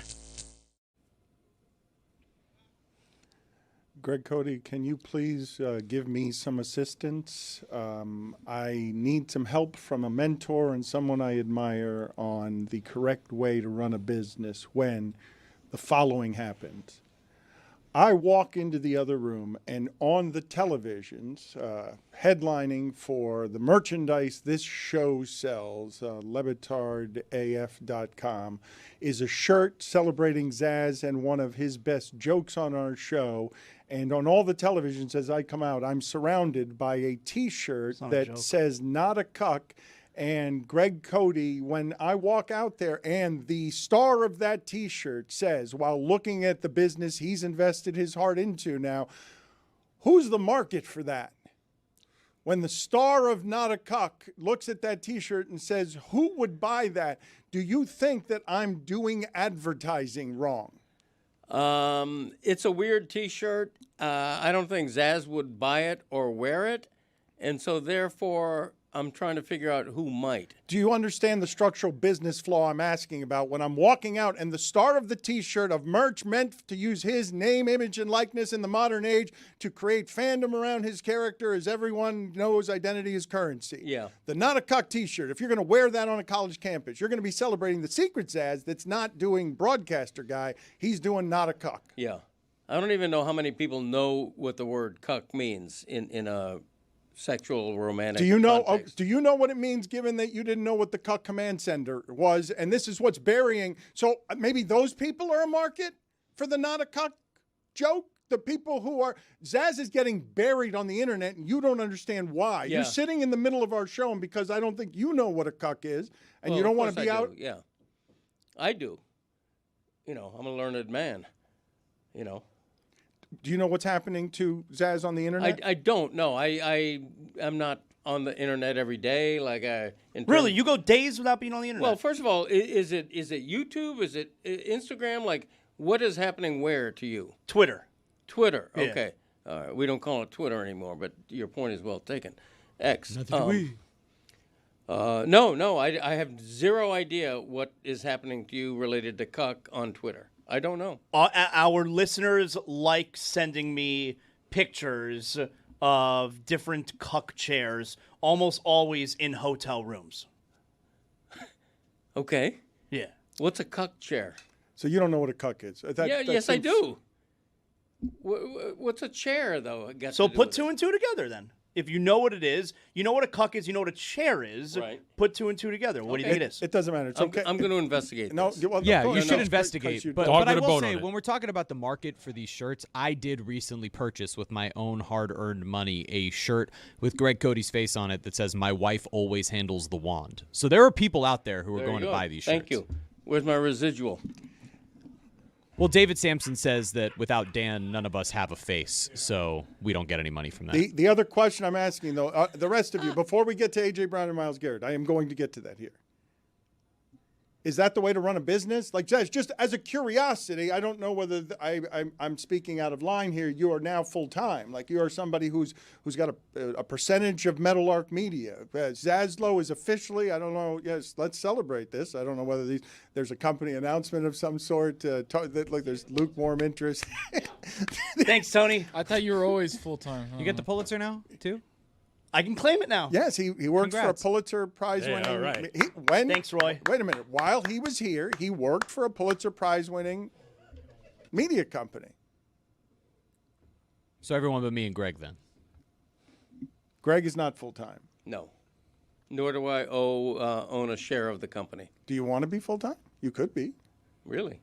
Yes, of course. I've been asking you to retire for years. Yeah. What's in it for me? It's not really retiring. That's true. That would not be retiring to go from one full-time job to another. I just don't know how it ends for Greg Cody at the Miami Herald. I don't know how that ends. Be careful, Greg. It's not what you think. You're going to be working construction. I could do that. I need to make this clear before this gets back to the family that I'm sitting here saying I'm running a construction company. To be clear, because we've already said too much here. Her father was the leader of a construction company. And now you are. Now you own and run Inherited. the construction Yeah. company. The estate. Sick inheritance. The estate is now responsible for a construction company. That does not mean I'm running construction. People must look at you sideways. He passed away, and all of a sudden you're in charge. You guys of have me. You guys have me. No, but what you guys are doing is something all of a going on sudden there. at night, I'm walking in Dickie's work boots and a miner's hat, and I'm walking across a dusty trail and with a clipboard saying, Mario, arregla esto. ¿Qué están haciendo aquí? You nailed it. That's exactly what I think you're doing. By the way, I need some closets set up. Do you have a guy? Can you come and do it? I don't know. I love how you think that construction workers wear miners' helmets. The reason I made it a miner's helmet is because a construction helmet during the day doesn't have a light. These are the things you learn when you're a master of the construction business, but at night it needs a light on top. So I was speaking to the masses who don't know construction the way that I have learned construction over the last. When you tour a site, your hands are just in your pockets, and you're just like, you give it like a little knock on a wall. Well, Is this supposed to be here, or are we finishing that this? looks good. Are you hands-on? Are you like driving the dump truck? Driving the cement mixer? How does that work? I don't want it getting back to the people who run this construction company that I've declared myself boss of this construction company. No, that's Greg's job now. Congratulations. You don't want it getting back to your employees. No, they're not my employees. They're the estate's employees, and the estate was left in our care without us knowing what to do. Anyway. So you. I am not running a construction company. There are very capable people doing that. I just have to watch them. You're the foreman. Check under those floorboards. Maybe there will be beetles there. But don't worry, they're a little bit litigious. It's a good hack. You know what? Thank you for bringing the puppets in. I want to get to A.J. Brown and Myles Garrett, but the puppets have been a failure, and we rushed the puppets to market just to beat Rich Paul and Max Kellerman to market. So You can't rush things to market. That's how you end up with holes in your floorboards and beetles running through them, and they're very litigious. All right, let's keep developing it. Preferably off mic. I don't. Rich Paul is in the news. This podcast. Dan, have you seen the recent, at least clips? Because I don't know anyone's like, hey, watch it. Let's go listen to the latest Rich Paul podcast. Who was that guy? It was a guy who listens to the Rich Paul podcast. I'm workshopping No, but it. why? Rich Paul, Max Kellerman. This is a Ringer podcast. This is on Netflix. This is Max Kellerman's. What do you mean? Why are you mocking this show? This is a big show. Because that's what I do. When there's things I don't like, I mock it. That's what I do. And what don't you like about it? Well, because it appears that this Rich Paul podcast, it's just a podcast that he uses to prop up his friend. That's the whole show. It's him just giving examples of how LeBron is better than Michael Jordan. That's every clip I see. It's an infomercial for LeBron James' marketing arm. Yeah. It's just like we have to remind everybody that LeBron is the greatest ever, and specifically that he's greater than Michael Jordan. Like for instance, okay, let me play a clip for you here, Dan. So he's making a comparison here to how what happened to Chet Holmgren in Game 7, what Wembanyama did to Chet Holmgren in Game 7. He then finds a way to compare that to what LeBron did to Steph Curry back in the 2016 finals. Now, I've never heard that comparison before, but apparently what Wembanyama did to Chet Holmgren is very similar to what LeBron did to Steph Curry. Can we have that clip? I always looked at LeBron to be more of what I would say was the people's champ in terms of, like Muhammad Ali was. Yeah, even when he lost, I felt like people really embraced him. He also did not shy away from the issues of his day. Yeah, and so I was always impressed by that. Controversial issue would come up, social, political issue, and I thought that There were one or two missteps I wasn't crazy about, but related to Daryl Morey in China, I didn't love that. But I understood he has a lot of business over there, and so did a lot of people. Okay, so you have to excuse me. That clip there, though, was him comparing LeBron to Muhammad Ali. And at least upon first hearing it, like, I don't know, like, do you feel like LeBron and Muhammad Ali are very similar? Like, Muhammad Ali was giving up parts of his life for the things that he believed in. Like, he gave up the heavyweight championship to stand on what he believed was his morals. And, like, do we feel like that's LeBron? No, I don't compare them at all, and that certainly flatters LeBron. But why would you be surprised that a podcast with LeBron's agent would be pro-LeBron? Oh, well, no, not pro-LeBron. It's consistently using it as an opportunity to prove to everybody how LeBron is the best or LeBron is better than Michael Jordan. Let me give you the clip here that I was trying to set up where he makes the comparison. LeBron apparently did to Steph Curry what Wembanyama did to Chet Holmgren. What Wemby did to Chet, in a way, is what LeBron did to Steph in that game. Well, I don't know about that, Max. It was an emphatic. Like when did he scream on him in Game 6, right? Where he blocked the shot. He blocked his shot and screamed on him, and Steph kind of like had his head hung, right? There was something in that moment where it was like, yo, you got to you can't let someone. I just think with like that. I mean, really, like he emasculated Steph Curry the way that Steph Curry gave a 0 performance the way that Chet Holmgren did a couple of nights ago. Has anyone ever heard that before? I haven't. But at the same time, celebrating LeBron James is not just his lane. I mean, in general, but you guys are airing the Step Back series. Celebrating LeBron James is not clear in the property of Rich Paul, right? I mean, it's done. It's done. He's our most celebrated athlete, active, you could argue. I know we'll move on, okay? Life always does. Sports move very quickly. Wemby will take over the NBA, and this is what it will look like. He's here from the future, and he's the new guy. Get out of the way, LeBron. But it is not ridiculous to say that LeBron James is the modern-day Muhammad Ali, which just means famous at this time of 20 years, dominated, most powerful American athlete, got into very little trouble. And while he did not take up the social causes perhaps the way that you would have liked him to, in the modern day, we've talking about one person for 20 years the same way we did with Ali. That's the unusual part. In the modern day, he has dominated. He's the only thing that comes close to what football is. He has dominated sports conversation in this country for 20 years. And so I'm not even sure second place is particularly close. Steph is not it. For 20 years, everyone's talking about this one athlete in this one sport, and he falls on some meek side of some public issues and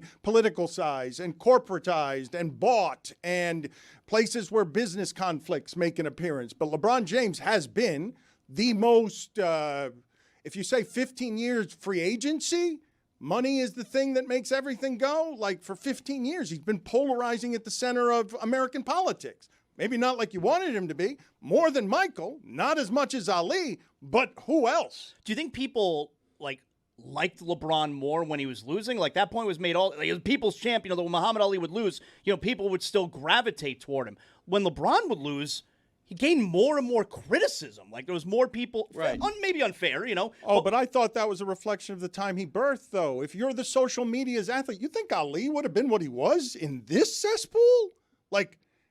Where everyone's got all their opinions on the internet and people think the internet is real and it's everything. Like you think this dystopia, whatever LeBron James has had to traffic in this stupidity of a generation raised on addicted to their devices, gossiping about LeBron every day. Ali didn't hear all that shit. Ali didn't live in that. Ali saw that in some of the streets and some of the fights, but LeBron was living that war on the internet as, man, we were here when he joined Twitter.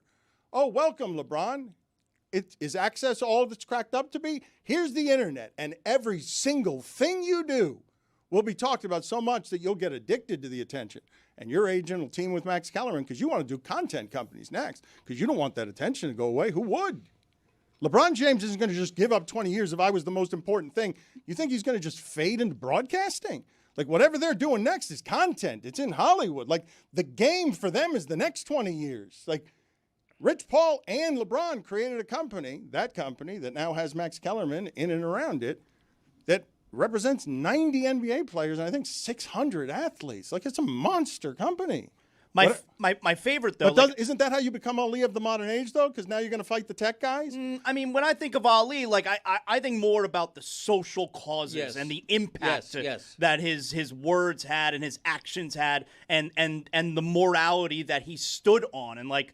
I don't feel that that's LeBron. No, he's just a rich modern athlete who stood for player me first empowerment. But Ali stood for me first too. He was just in an individual sport. He was fighting the country. I agree with Zaz. Bill Russell was in Ali's company in terms of the athletic stature met by the social justice warrior vibe. LeBron, no. LeBron is the biggest star in sports. Right now, anyway, for a while longer, but not to be compared with Ali, in my opinion. I will say, like, at the beginning of his career, or if you want to call it the midpoint when he was with the Heat, LeBron did lead the way on the discussion around Trayvon Martin. That's true, but what else? Like that. What else? Yeah. That was a big deal. He put himself out there along with Dwayne Wade in a way.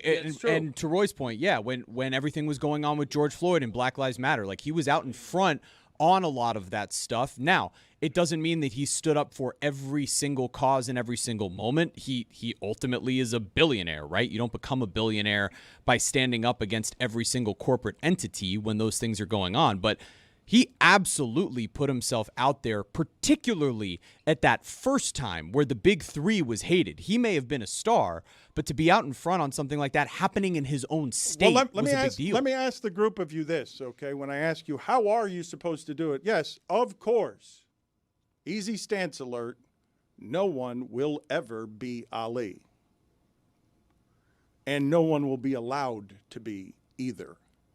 There is no person who will step into this breach and do it the correct way. Ali didn't know he was doing it the correct way. He was just fighting for the right things. And at the time, he was willing to not go kill people in Vietnam because he proved to be right on the side of history during a totally different time.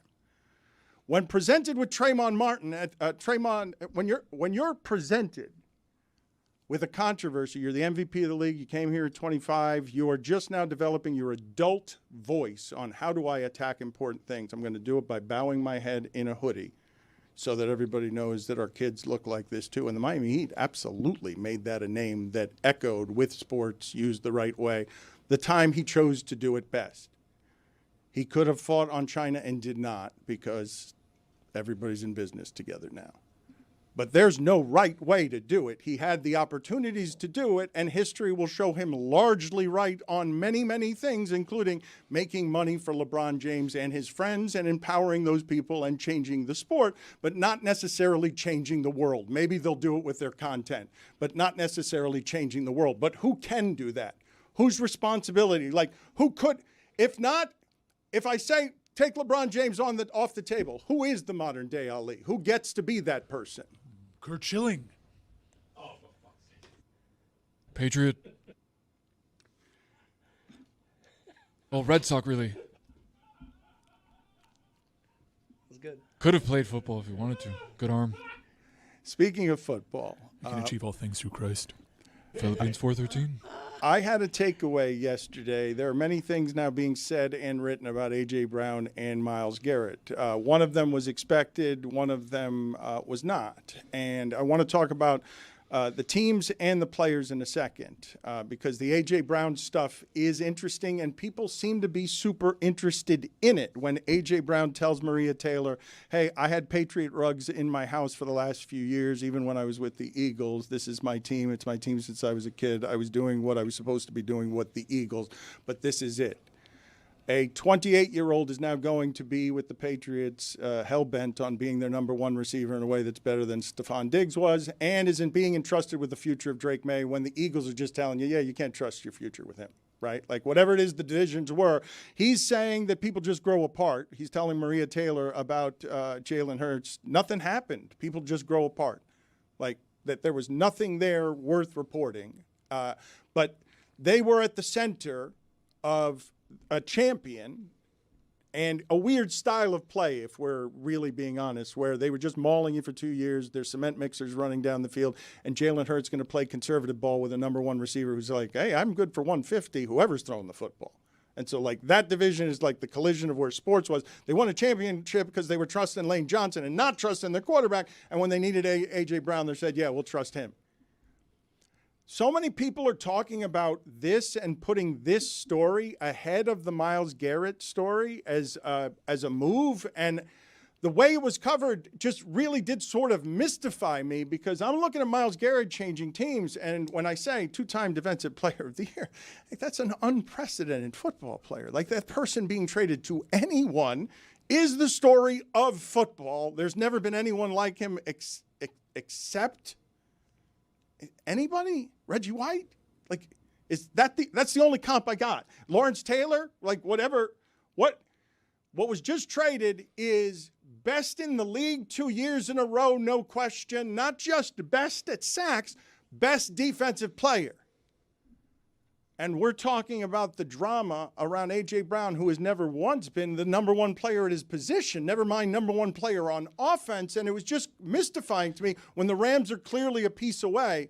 And wherever it is that the Eagles and the Patriots were, the Rams, wherever it is you thought last year the Eagles and the Patriots were, the Rams are closer.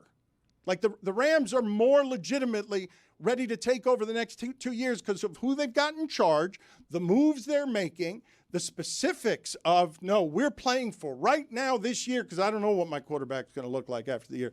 The way the Rams are going all in, I thought that story overshadowed the A.J. Brown story by skyscrapers. It should.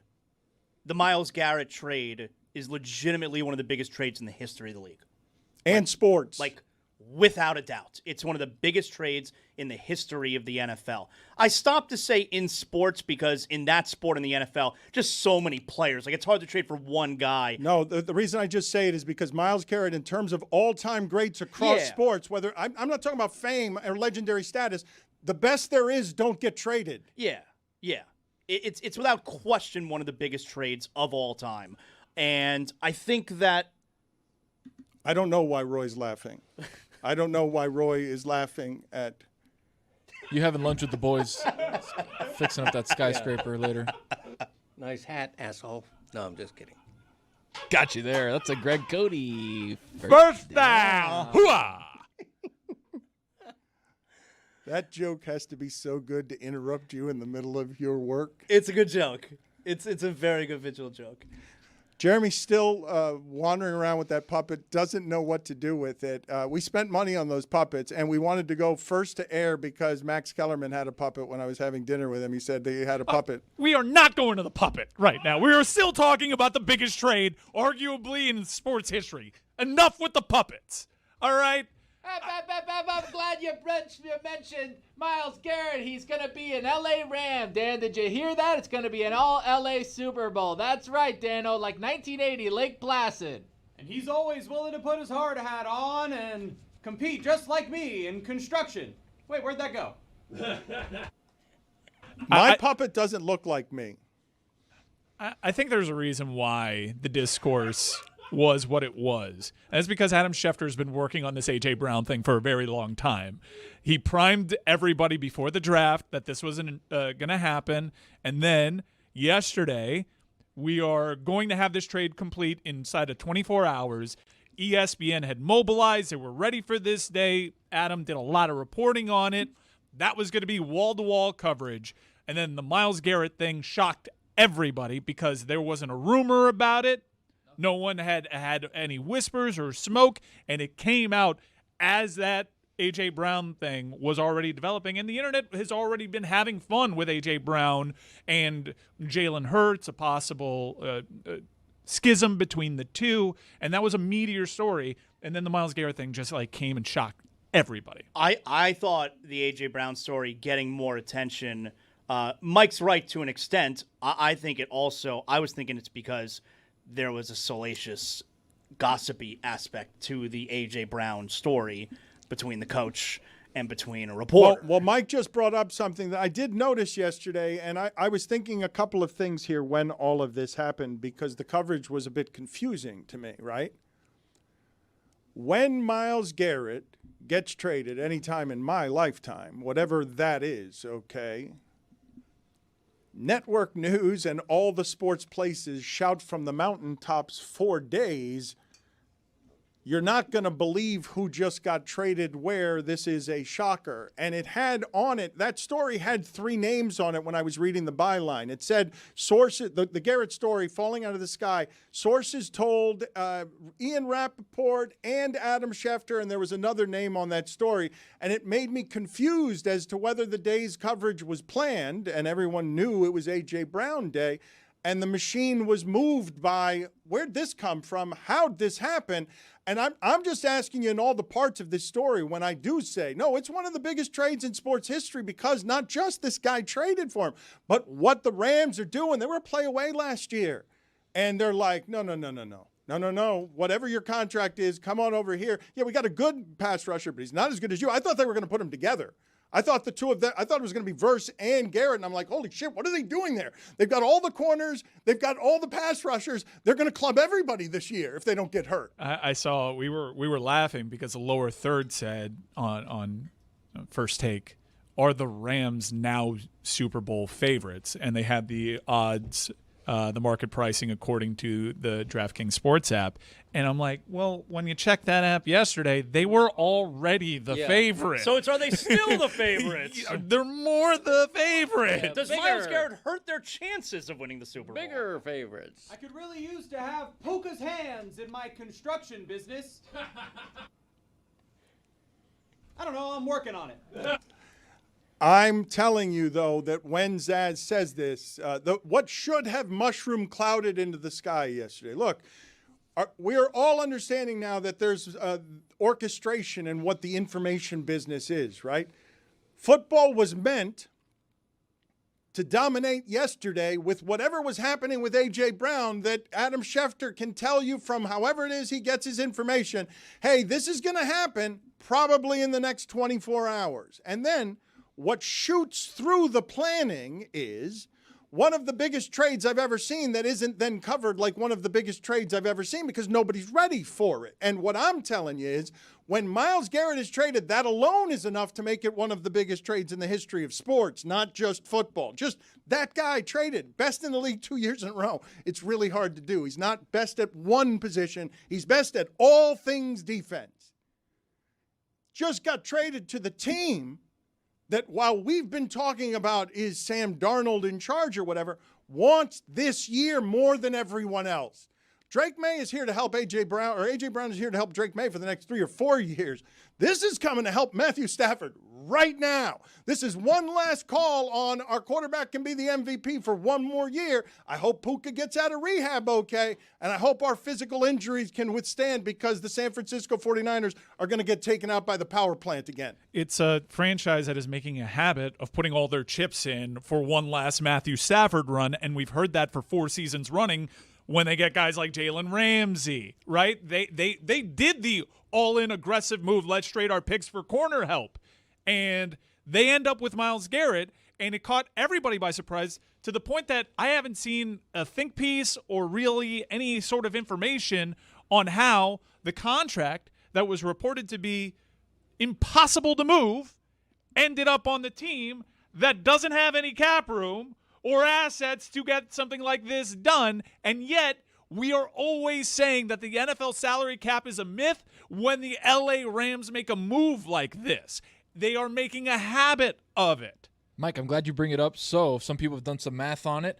Effectively, the Rams are taking on the remaining 5 years and $178 million on Garrett's contract, but it's essentially a 3-year deal worth about $99 million that can get the Rams can get after it after the 28 season. A lot of stuttering there. My bad. Okay, and no information that's useful to me because I didn't understand what you were saying. Okay, so 5 years for 178 is essentially a 3 for 98. They can get out of it after the 28 season. The larger point I would say here, because I don't you can give me math explained well or explained poorly. I gave you both, but what I will give you is the cap hits for the Rams. So next year they're only paying them $8 million. That's why they're able to do it. But no, you don't need to explain anything to me about the salary cap for me to tell you Hey, world, what the Rams just announced is that they're more all in on Stafford and McVay this year than anyone's all in this year in football. Not Mahomes, not the Patriots. What are you laughing at, Roy? Are you laughing at the puppet or how poorly Tony said all of that? This has been an excellent show, man. Today has been fabulous. That's not what I was asking. Also leave me out of this. The salary cap, I know the permutations actually matter and are important, but Greg, you're our football expert. Am I dabbling in hyperbole when I say this is one of the biggest trades you will ever see in sports? It's one of the biggest, and it's certainly the biggest of this offseason, 100%. And one of the reasons I love it, it's a much bigger trade than A.J. Brown on the face of it, but also because of the surprise element. Everybody's known for months that A.J. Brown was going to be traded. Everybody's known for months that the Patriots were the landing spot. This, how refreshing is it in the age of insider scoops to actually have a blockbuster trade that surprises It just you? makes me think that Delightful. we've been sleeping on McVay here for a few years because he's just getting close, as if he didn't win the entire sport before Goff neutered him. Like, this guy was ahead of the entirety of the curve. This ostensibly, yes, Myles Garrett is available to everyone, right? Yeah. Yes, and it's the team that always finds a way to add the final piece. They must have a half dozen final pieces on this team. Well, no, what you were saying before, I know you guys were making fun of me all of last football season about the fact that I was saying, Jesus, the Rams are great. Like, I know they're great.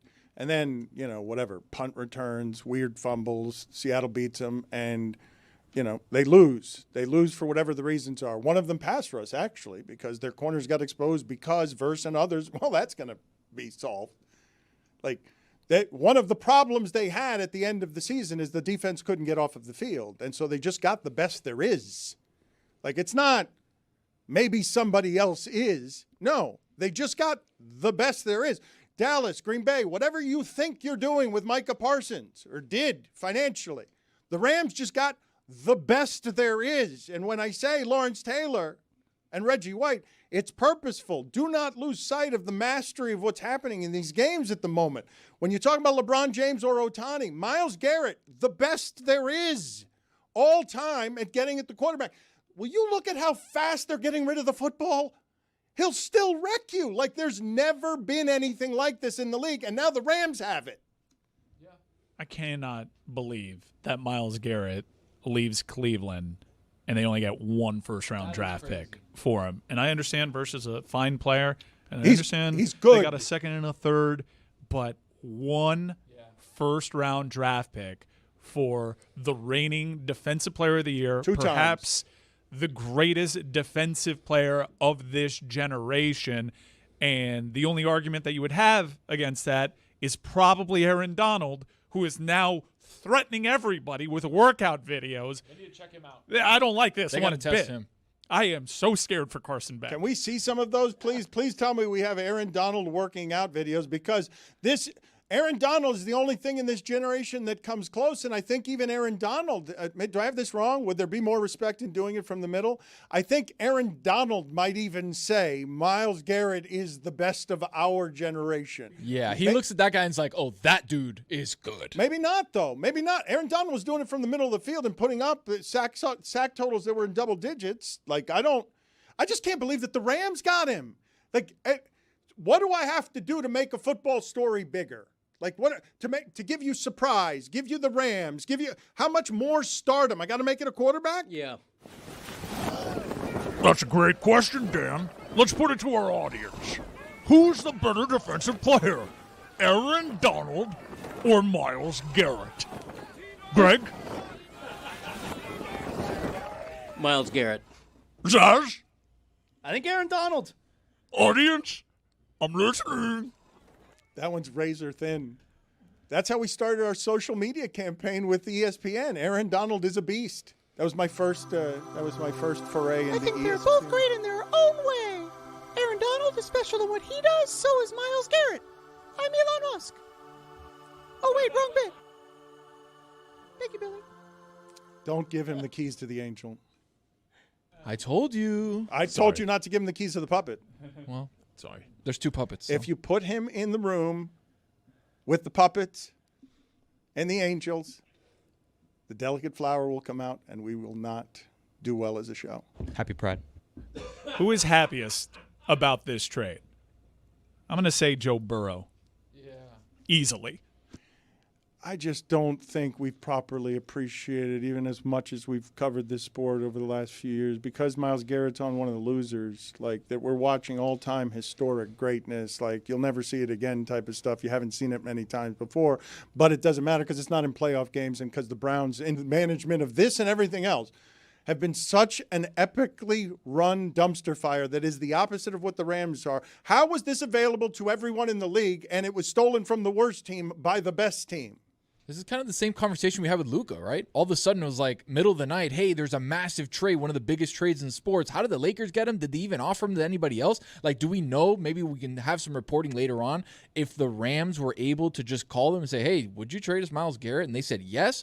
Or maybe there was a couple teams that were trying to vie for this in the background. Like, it just seems like the Rams like got him, and there's no information that anybody else was in on it, and it's a blockbuster because nobody knew he was going to be traded. Somebody, please explain to me how this happened. I mean, I know we're saying how the salary cap is not real in the NFL, but if we're being realistic, there's probably only a few teams that had the cap space to be able to acquire him. Now, it's not even like the Rams had the cap space because they also sent out How Jared would the Verse. Rams have the cap space? They're giving Stafford $55 million over here.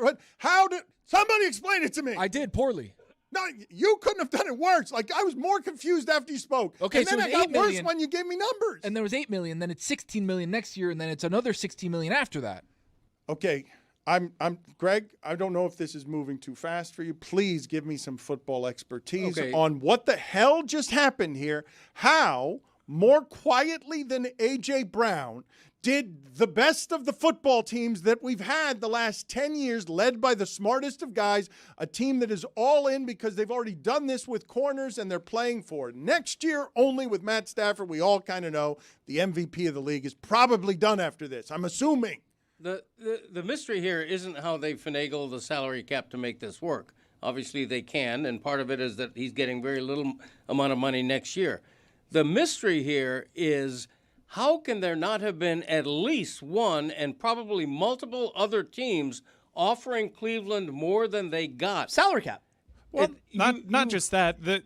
I guess you could theorize that the Browns wanted to do right by Myles Garrett and send him to a team that is well positioned to win a championship. Oh, but Mike, this does feel like Luka to me. Like this is the comp. The comp is Luka. I'm watching this trade happen, and I'm like, the Browns, while giving Deshaun Watson all the guaranteed money, have so ruined their last 10 years of doing the opposite of what the Rams are doing, that they not only wasted the Myles Garrett years because, God help me, those defenses were only good because he was on them. They didn't have great players. They had other good pieces. They had good pieces on that secondary too.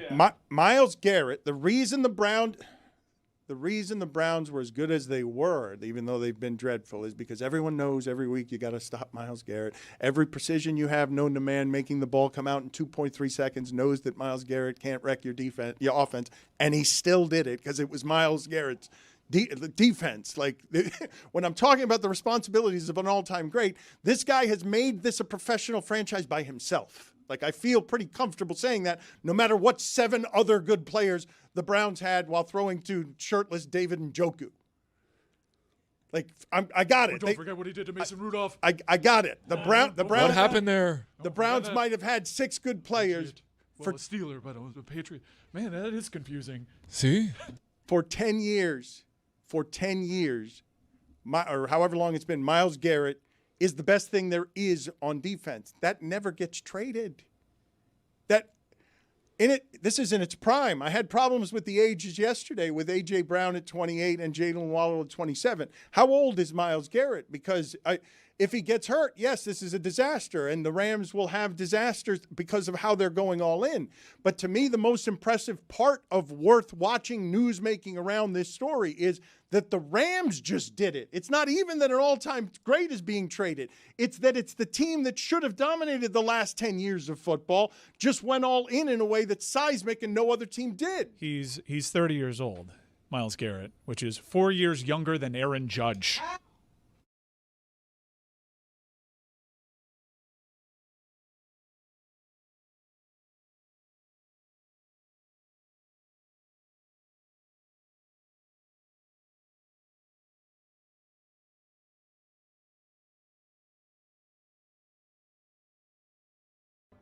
Top 5 things Nick Wright looks like. You'll love this, Zaz. Willy Wonka. He looks like he's in Hamilton. OLI. He looks like Willy Wonka, the harder years. This is an amazing picture of Nick Wright. How have I not seen this? Number 5, because you don't follow me on Twitter, Instagram, or anything else. Number 5, he looks like one of those AI reimaginings of a live-action Grimace. That's Grimace from McDonald's, if you don't know. As opposed to Grimace the attorney. Yeah. Number 4, he looks like he's got an interview with the vampire in Detroit. Number 3, he looks like a failed magician hired for a company retreat in Reno. Number 2, he looks like the same failed magician in Reno has another gig across town as a Prince impersonator. And the number 1 thing Nick Wright looked like on the Sports Emmys night in his outfit is he looks like he's threatening to blow up Gotham if the Batman does not reveal his true identity. I mean, I'm sorry. I did not know you were there, so I will ask these questions honestly. Were you with Pablo? Did Meadowlark Media come inches from Nick Wright having to hand Pablo a Sports Emmy? Dan, you know me. I have a podcast called Basketball Illuminati where we keep our third eye open. There is a very strong conspiracy theory that we had a La La Land Moonlight situation where Nick Wright just read somebody else's name out of spite so that we wouldn't win. Wow. That can't be a real conspiracy. Why not? That would be great work from the Joker. That's what he does. He doesn't steal things. That's what he does. By the way, again, if you're listening to the pod, please go back and watch this on YouTube. Please. I can't. It's a great picture. Like. It's a great picture. You just did describe what he looked like. You did it very well. I can't believe that he. It's like a Crown Royal bag. That he almost had to hand Pablo. Yes. Put the picture up and ask the poll question. Does Nick Wright look like a Crown Royal bag? Zoom in. Very good. I'm having an interesting experience on a nightly basis now, Dan, at home. So my wife's trying to be supportive, all right? She's trying to be supportive of me and my career. And so she likes me to play her back a lot of the show. We'll watch it on YouTube in the evening. Yeah, that'll end soon. Bad idea. We're doing it like on a nightly basis. Hey! It's been going on for a while now. And she only wants the funny parts. Like, she doesn't want the sportsy stuff. It's not for her. But we'll watch a lot of the shows. And so the days of the week that Greg is here is a really weird experience that I'm watching on the couch with my wife. It's uncomfortable couch. Because she's into my dad, huh? So they start to love him. They do. Like, okay, that hasn't happened yet. All right? Like, maybe we'll get there. It hasn't happened yet. She's like utterly confused with him. You know, me, and we've gone through the history of this plenty on this show. I, for years, did not appreciate Greg's appearances because he's not a radio person and he constantly makes mistakes, and like it's almost like he doesn't take it seriously. But at least I understand what's going on here. My wife has those same opinions, and like she doesn't understand how how he's allowed to be here. What do you mean allowed? Well, like he's a legend. Well, she doesn't know that. But like yesterday, for instance, when he he coughs and he can't breathe, all right, and he can't get out any of the words. I didn't tell my wife that was about to happen, that was coming up. She's never seen it happen on television, right? She's never watched a paid professional program anywhere where it's happened to a broadcaster, right? Where it's just a sentence in and he just starts coughing and then you don't understand the rest of what he said. So he does that, and my wife is horrified. And she turns, she goes, "What? Why is that allowed?" She said it out loud? To me. Yeah, to me. But she said out loud, why is that? What, he's coughing. He's been coughing for 10 years around here. It's like part of the show. It's one of the accents. COPD. She doesn't understand how, like, why wouldn't that be, and I know it's a live show, obviously, but why wouldn't that be edited out? Why is that okay for him to do that? And does she understand this show at all? No, but this is no. Wait a minute. She doesn't get the show. No, whoa. I would not say that. I would say this is almost every relationship of any listener I've listened to in our audience. It's how their significant other ends up getting into the show. Why is the person I love so fascinated by this and find it so funny? I want to understand this weird Zaz language. I'm not going to do it with wrestling. I'm going to do it with, why is Cody there? Like she's confused as to how he's a regular on a very big, radio show, podcast, whatever you want to put it, but seemingly doesn't understand anything. Yeah. Your wife doesn't want to learn. She didn't want to earn. She does want to learn because her husband wants to earn. Juju's like, that's his queen right there. I don't know. She's really confused the days that Greg You should tell her that he once had hundreds of people lined up to look at his toenail. Thousands? No, it was more than Could have hundreds. been thousands. No, it was thousands. Well, it was. I'm talking about money I could have made. Yeah, you blew that. Really. What Zaslow's wife just realized with Discovery is what Zaslow realized once upon a time. When he was a producer at the start of everything we were doing here and Cody was on the show, he'd get, why is he there? Isn't it the same thing? Then he would sing a song, and you'd be like, oh, okay. I'm watching my wife go through all of the emotions and opinions that I had 20 years ago about Greg's appearances. Yeah. I come around to people, though.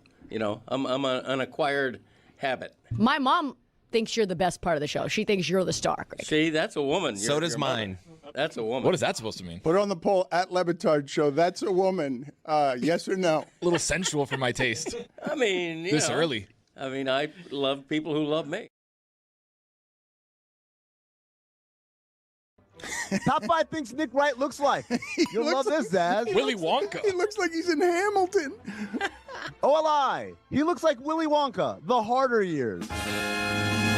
This is an amazing picture of Nick Wright. How have I not seen this? Number 5, because you don't follow me on Twitter, Instagram, or anything else. Number 5, he looks like one of those AI reimaginings.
Greg Cody. We're doing 4 hours live. They're not actually 4 hours every day this week. They're 38 minutes, 40 minutes, but we are trying to do the entirety of the show live for you today. And I don't feel great about everything happening with the puppets. It bums me out. But I think I can lift the mood around here just a little bit, because those of you who have been with us for a really long time, 20 years, 790, know what this is, because you've grown from kid to parent to maybe grandparent on our 20 years of time listening to us. You know the name Sid Rosenberg. It is embedded in the early days of Miami radio, when I would say that Miami sports radio was among the hottest things going in the country. I would say the lineup that we built at 790. Best in the country at a time. Yes. Was it when Sid was on there, or was it before? Sid was on in middays. The best 790 lineup there's ever been was when? Yes. I think it's Sid in the morning, and then after Sid was Sedano, and then Boog, and then you. That lineup there, I think, rivaled any lineup in the country. And Kevin Rogers with Brandon Goose. Okay, Raj. And so Sid Rosenberg, I didn't know much about him. Sid Rosenberg had a lot of drug troubles, and I had at least one meaningful, spiritual, loving moment with Sid Rosenberg, at least in part because of just, I'm going to say, how generally hurt he seemed. And I just, I had a moving moment with Sid Rosenberg, who seemed troubled the entire time I knew him. Like, just deeply troubled, grabbed by addiction, and always in a state of sort of recovery. So it's been sad a little bit, right, to just watch as the country has become what the country's become. Everything that's happened to Sid, that includes now him being just like really red. Like, just, I don't know how to say it other than whatever the fury is that roils within him. That's purple, Dan. Well, I don't know what's happening here on this video, but it was shocking. I can't believe that's not AI. I can't believe that that's real in any way. Roy, you're just laughing, but I really question with great sincerity what happened here. Is he okay? Is he well? Is he not? He's not sick, right? That is a nuclear shade of plum. Yeah, what sickness would make you plum? That can't be real. No, it's very real. Oh, it's real. That's the And it's mortal spectacular. version of the devil, that guy, what I'm looking at right now. I need to explain to the audio audience, this is a color of skin I have simply never seen on a human being, no matter how burned they are. Look, I've seen Zagacki. I saw Zagacki, and it's Sports Radio Hall of Fame stuff. Zagacki got a sunburned so bad wearing sunglasses that he did a game, and his eyes, or the area around his eyes, were clearly white, and the rest of him was broiled and charred and red. But it wasn't this. This is miles beyond this. It is not even close. If you can close your eyes and picture the Zagacki picture with the redness around his face, now take that 47 times more. This isn't a sunburn. And that's what Sid looks like. This is the color of his skin. No, it looks like he's holding his breath, and he held his breath for like 5 hours. All right, I need to explain to the audio audience that does not know what this looks like. This is a shade of purple I have never seen on a human being before. This is realms beyond red. This is not red. He looks like he's coming out of makeup. He looks a bit like Hellboy. All right, so Dan, you've given us two people that he looks like. We did put together a couple of compilations to let you know, all right, does he look like this or does he look like that? Oh, you did this? Okay. We have a couple of them. Look, the answer's Hellboy. You're not going to do better than Hellboy. I think I have a couple better. I think All we right. have better. I do. Let's put up the first one here. Yeah. We got Sid looking very purple.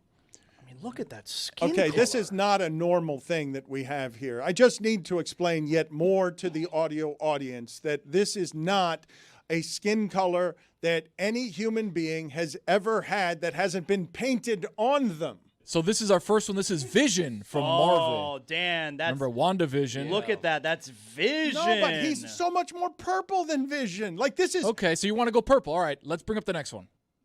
Let's see. Oh, Thanos, Dan. Oh, that's Thanos is purple as all get out. Sid looks very similar to Guys, Thanos. no, He's got the bald head. Guys, Thanos...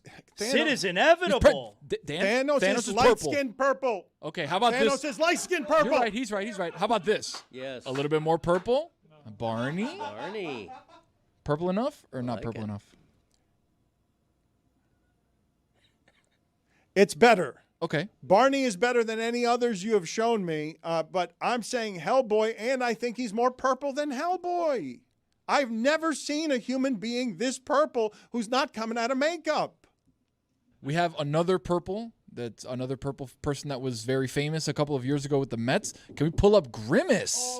Grimace? Now we're getting closer. Rosenberg? Now we're getting closer. Look at the resemblance. Yes, this is okay. What has happened to Sid Rosenberg? Mike Ryan, I see you sitting out this conversation. Why is he sitting out? Yeah, I see Mike has faded to the back of the room. He doesn't want into these waters with the political nonsense that is Sid Mike Rosenberg. doesn't like talking about politics. I don't take him seriously. I mean, he spoke at the Republican National Convention. Yeah, but that's typically not a political forum, Dan. Dana White's done it for 3 straight RNCs, and he's not political. Everyone knows that. Zaz, I will ask you again, and Cody, I will ask you again. What happened here? Is Sid okay?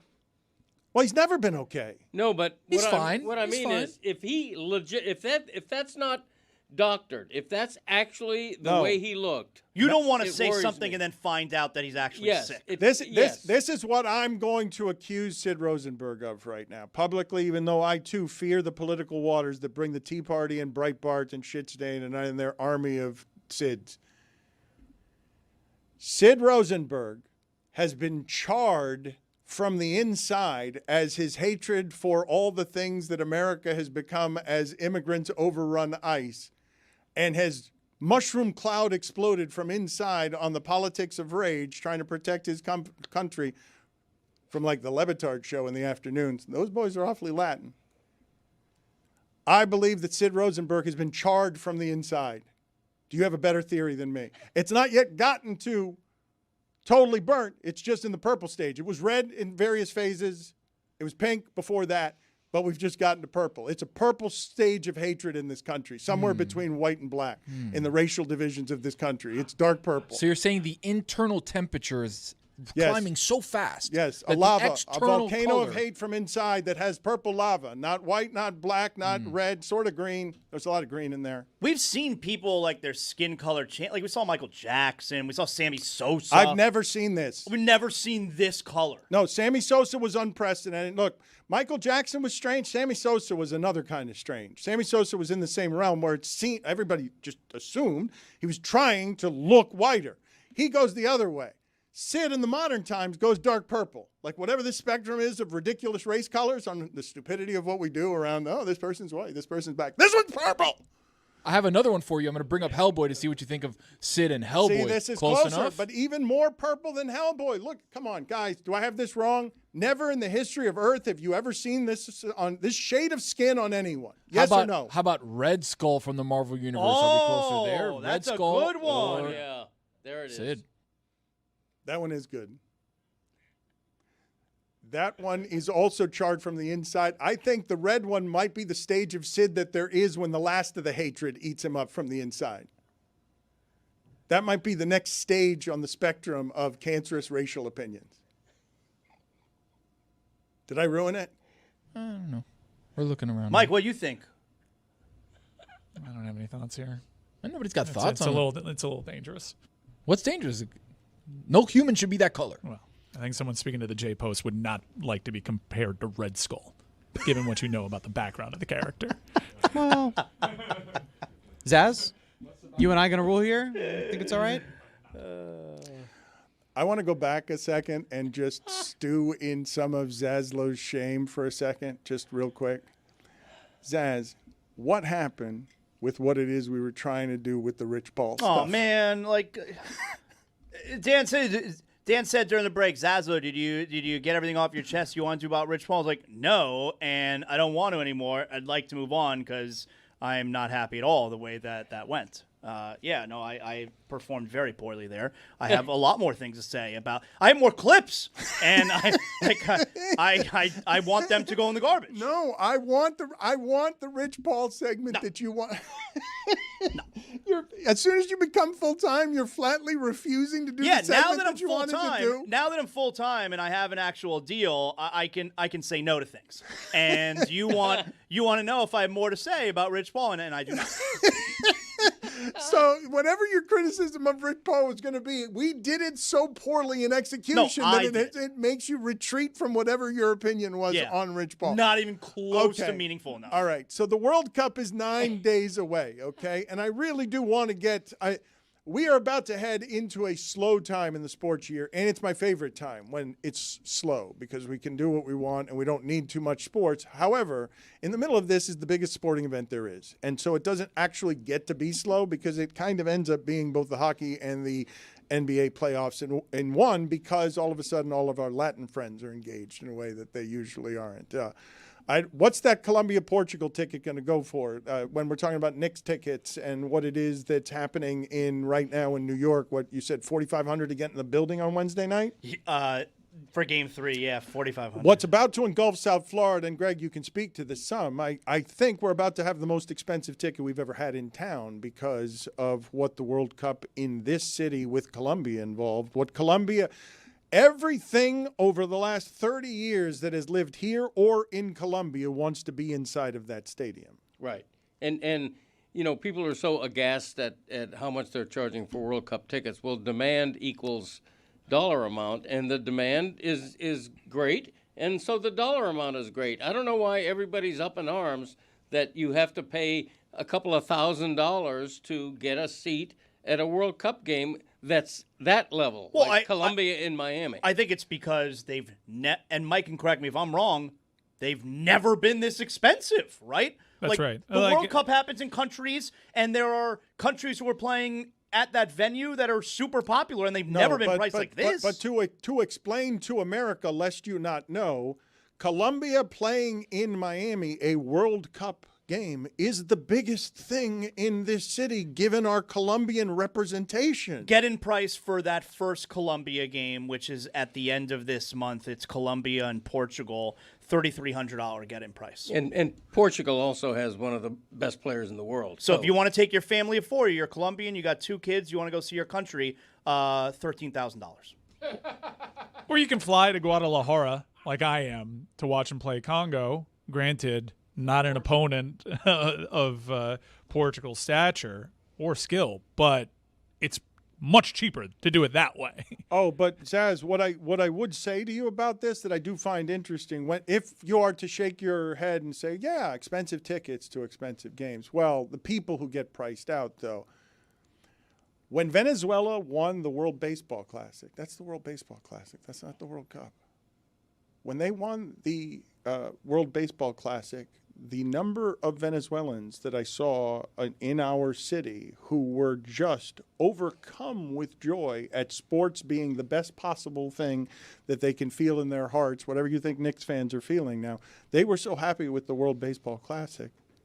Colombia playing in this city and some people being able to go to the games with their kids and stuff, that ticket being priced out for poor people is a real shame because every poor person also wants to be in that game, and them getting this expensive makes it so that people who aren't as big of fans as the one who are the biggest fans have absolutely no access whatsoever to the biggest game this town has seen for Colombian soccer. The problem is the primary market and the fact that if you do want to go to this event and do things the right way, which is tickets go on sale at blank time, I'm going to get by my computer, I'm going to try like hell, you've got no shot. No shot. And if you do get through, the face value is an absurd amount of money, the likes of which we have never seen for a World Cup. And then the secondary market's going to do its thing.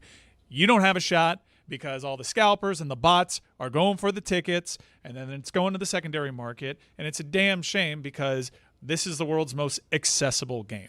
And for some context, comparing the Colombia game to other games that are taking place down here, Saudi Arabia and Uruguay, get in price for that is $400. Sure. Which is reasonable for a World Cup match, in my opinion. Oh, but reasonable. Guys, give me just historic context. Greg, you are a columnist, but you are a columnist who, even while working at the Miami Herald, doesn't speak very often on behalf of Hispanic people. Colombia playing a World Cup game in Miami compares to what in terms of the number of people? Colombia playing locally? a Copa America final against Argentina in Miami, and we all saw how that went. What is headed our way? My larger point on talking about the World Cup and what is headed to Miami. I've told you guys before that Miami's dressed up as a big international city. It's a spring break town and a spring break state. It's just covered in the drug money. So when Formula One comes here, it's funny, because no. We're not big time. We look big time, but what's happened in this city over the last few years is a lot of artificial money comes into the city and makes it a real weird place economically, where the richest of the rich are here, all of them, because of the homestead exemptions and everything else. The second homes are all here, and you can't live here as a poor person anymore. It's just not. It's not possible. Hialeah is the fifth least affordable, least affordable housing market. The Colombians who generationally came through this town, cleaning the houses, however it is that immigrants come here and make a population and a life for themselves, that is such a passionate fan base about that one sport. The regional identity I was telling you about with Venezuela and the World Baseball Classic, there's nothing like this. The way those people feel about their team as an identity where patriotism is the best thing in sports. Where the Escobar brothers, you can get shot for allowing an own goal because the Colombians are so crazy about their soccer and also proud of their Pablo Escobar ties. Yeah, the Escobars weren't related. That would have been even more complex. I thought the 30 for 30 was the Escobar brothers. The two Escobars. Oh, my bad. That was a good one. Yeah, that was one of the best. Dan, that's another $5. I'm very excited for, the World Cup. Obviously, it's the biggest sporting event on the planet, and it's not remotely close. You could argue it's the biggest event, period, that the planet has to offer. But we are literally positioned across the street from the Fan Fest, and we are going to feel in South Florida, certainly in Miami-Dade County, like we are in a different country.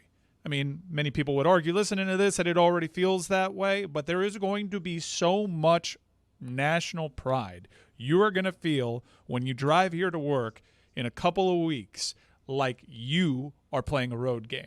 There is going to be yellow shirts everywhere. The Colombian people down here are especially proud. It is an infectious energy. I said before Juju botched the poll question that it is almost a requirement in Miami. You need to have a yellow Colombian national team jersey with James on the back, just because a couple of times every couple of years they throw the absolute best party in sports.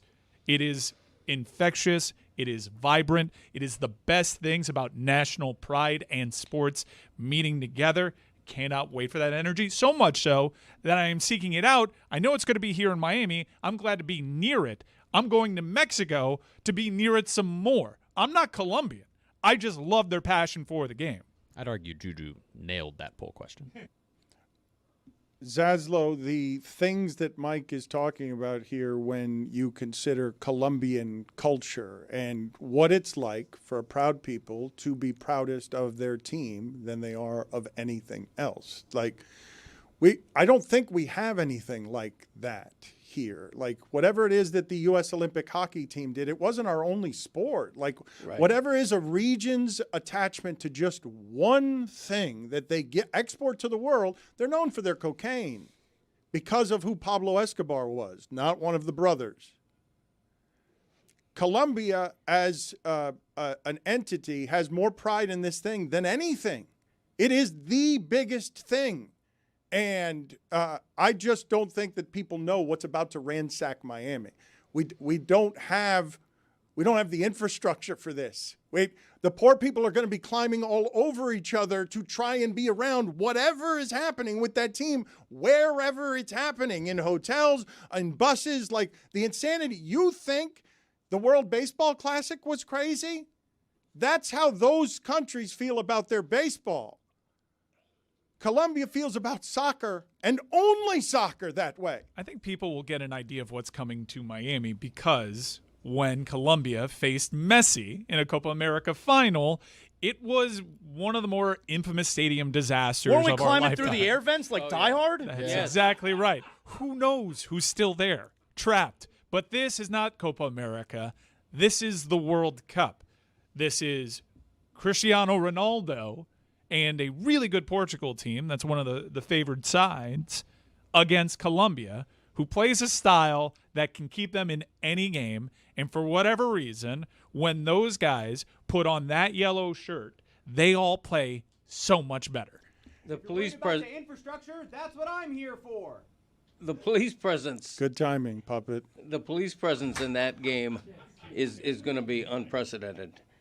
And what amazes me is that Colombia is that passionate, despite not being a good team. They're not an elite side. Colombia, they're outside the top 10 in betting odds. I mean, they're nobody's favorite. Yeah, to win. the market prices favor some of the European teams, and Brazil has a more favorable market price. But if you followed Brazil during qualification, it's not the same Brazil. They made some mistakes when it came to their qualification process. I do have to defend the puppet, which I'm not exactly thrilled about, because Jeremy's operating the puppet from under the table. What? And here, when we do nonverbal communication, we wave a hand. Puppet's hand was waving, calling for ball. Mike Ryan is bringing back Morally Abhorrent. It was a very popular podcast during the last World Cup. There are all sorts of things around these games that are questionable and corrupt, and nobody cares when the Colombians are climbing over ice to get into the arena. Yeah, 4 years ago when we came up with that name for the Qatar World Cup, I didn't think that the name would be held over 4 years later, but it still tracks. Yeah, still seems morally abhorrent. FIFA, the United States, all of it.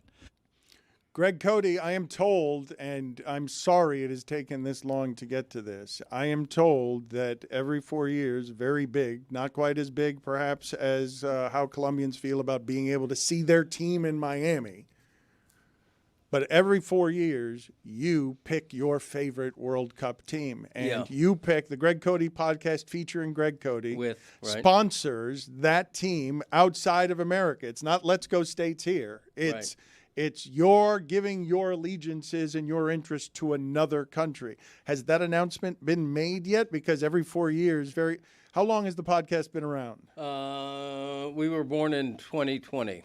This is our 6th year. So this is the second time doing this for the World Cup, and everybody waits around to find out who is the team Greg Cody is supporting, who is the team that is not the United States that the Greg Cody Show featuring Greg Cody is supporting this year. Yeah, we have a major reveal on my latest episode, but I'll share it with you here.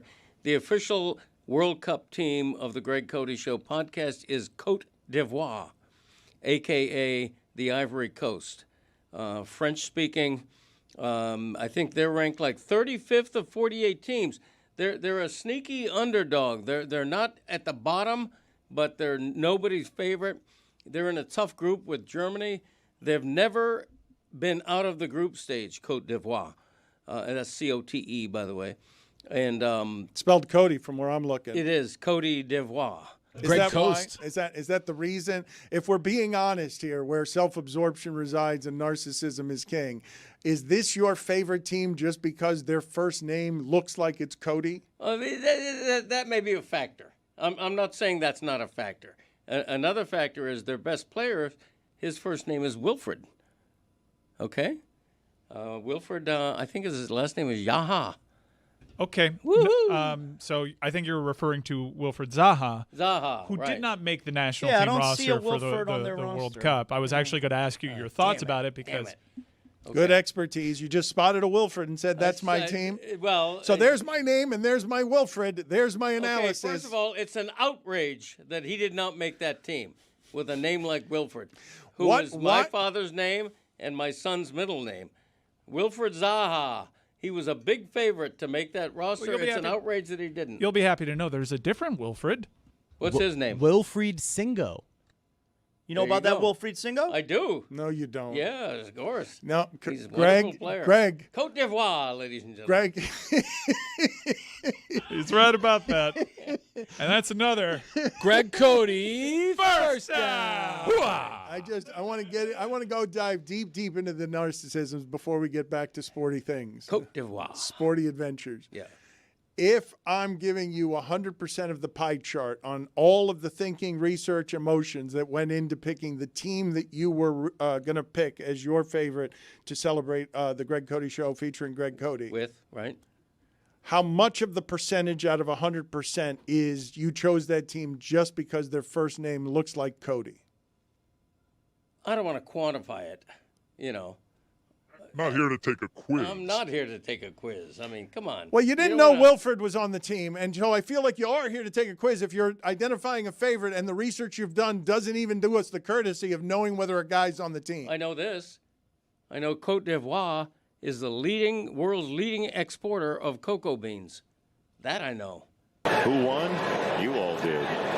Who won? No, we didn't all win. We all lost, and he wins. That's what happens around here all the time. What happens is what did you fine me for? I got $5 out. I'm asking Roy, where's the fine bucket? I don't know what I'm fined for. You made Pablo Escobar brothers with a Colombian national team player so that he might have been behind the murder of. Instead of the two Escobars, I made Real Cain and Abel situation. Right, the Escobar brothers. Okay, I got a name wrong, and that's a $5 fine. What is the tally at on where it is I have to pay for things before this gets really expensive? ProjectMainStreet.org. Boogs, at 1 o'clock, Boog has a live auction, and there's a lot of good stuff to buy there, and you should be a part of what he's doing. It's a big part of his life and his day-to-day. Can we get Benetti on? I meant to ask you guys to reach out to Benetti to make sure that we can give him some coaching and some criticism on whatever it is we feel like he got wrong with his first batch of donations here. That means I'm in for $880 so far. That's not so bad. It's a little bit more than that because it's another $80 on top of that because the Boog money off for me and then the Greg Cody money for me. Processing fee. 10% or 11%? Well, 11% credit card processing fee. Would you like to round that up for charity? That's how they get you. 12%. They do it at the grocery store. I just say no. Yeah, I say no. no. I help plenty of charity. I do. Not this time. On my own time. So you've noticed this. So now when people ask you for this particular charity, do you get less charitable because you're like, no, this is a grift. I'll keep my change. Thank you. I don't like that you're trying to take my credit card pennies and put it round up here so to grift your game up so that Bezos gets it. Yeah, to the human fund. Money for people. Yeah, I do that too. It's called name, image, and likeness. Why are we putting that on Cuck T-shirts for Zaslow and he's not getting anything out of it, including business? Nothing. Including business, which would seem to be like if I believe our audience should support two good causes today. I believe it should buy Cuck shirts to just support Zaz because it's an inside joke. Yeah. That's what you're buying. Yeah, it's what be the first. Yeah, plus you're letting the world know. No one would do that. It's just a bad marketing Someone campaign. calls you a cuckold. Nope. Wait a second. Look at the shirt. I don't think anyone's going to wear the word cuck on the front of their shirt. I With believe my that's, face. Well, that makes it worse. Ugly mug. That does. But make it is also helpful to know that it is not, a personal message. It is strictly for a Jonathan Zaslow type of message. Who's buying that? Who are we selling to? I don't understand our business strategy. Selling to non-cucks. I don't think you understand what you're doing. The majority of people are non-cucks. So you got a massive audience that are non-cucks. You have a couple cucks who wouldn't wear the shirt. You could sell this shirt to someone that truly believes Zaz when he claims that. Can you get for me, Roy, Jason Benetti warming up, right? This was calisthenics for both Boog and Jason Benetti. These are 5 catchphrases, but I believe today is the day that they're going to give us our payoff. Jeremy, I am concerned, though. I don't want to force anybody to pay $30 to watch this because they got to go to MLB.com to actually have a sports-adjacent appearance.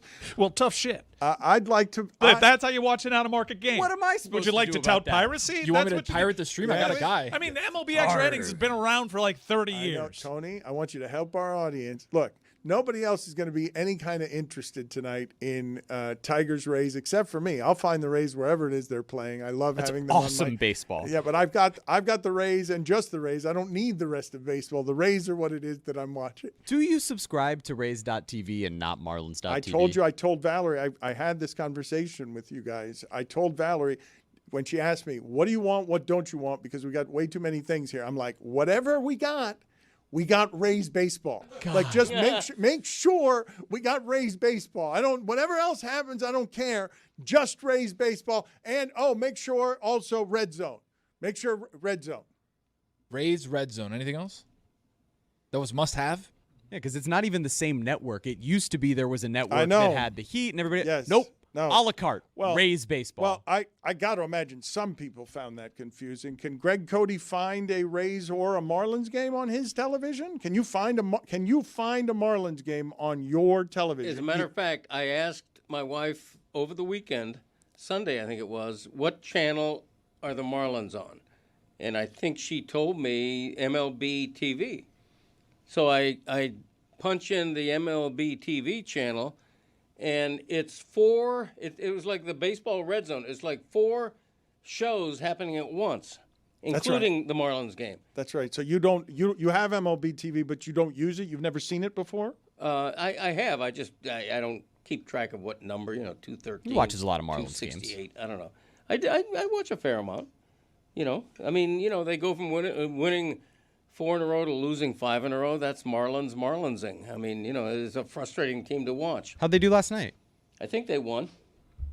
Who won? The Marlins did. They did. They beat the Nationals. Yeah. I'm with Tony on this, though.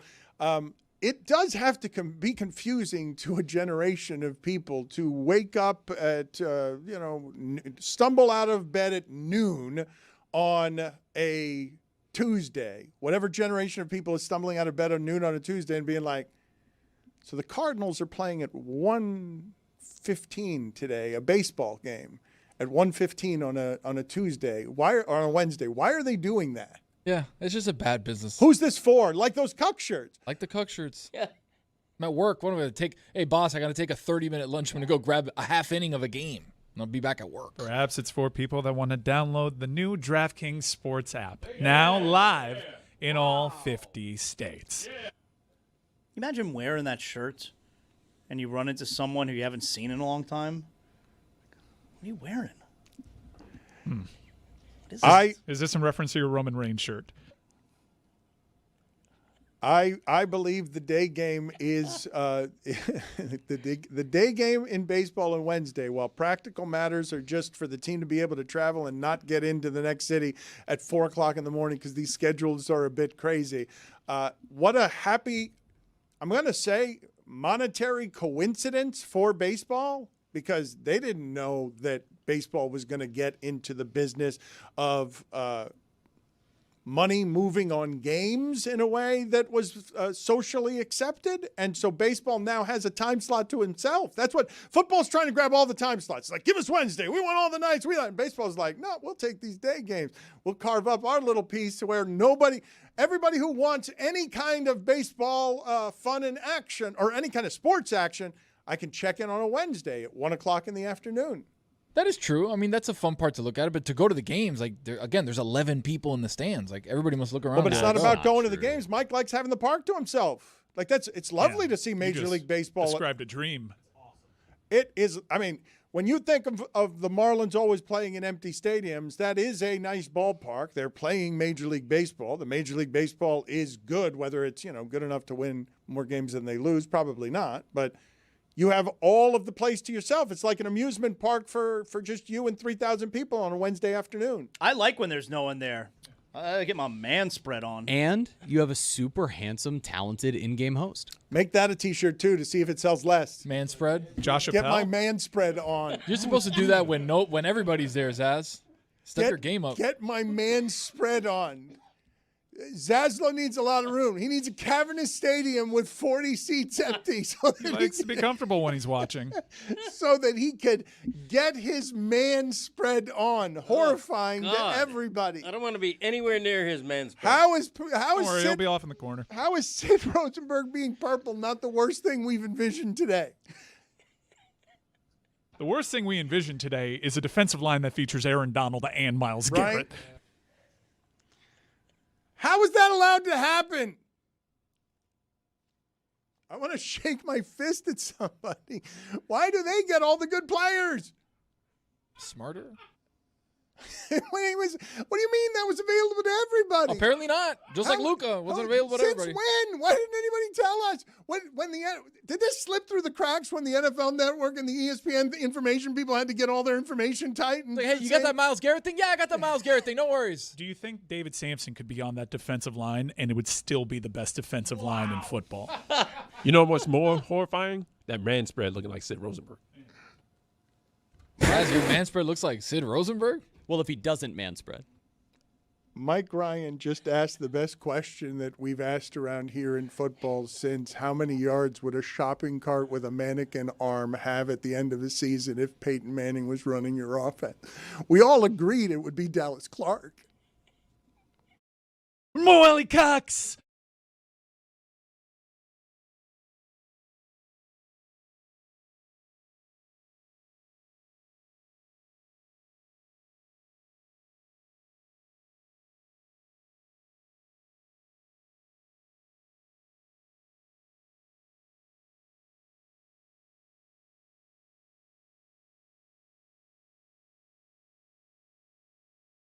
Let's play movies with Greg Cody here while Pablo's here. Let's see what we have here. Oh, God.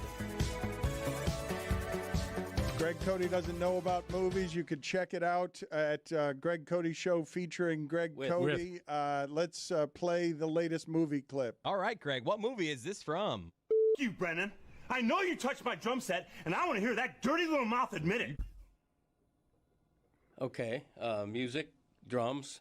No chance on that, though. You, Brennan.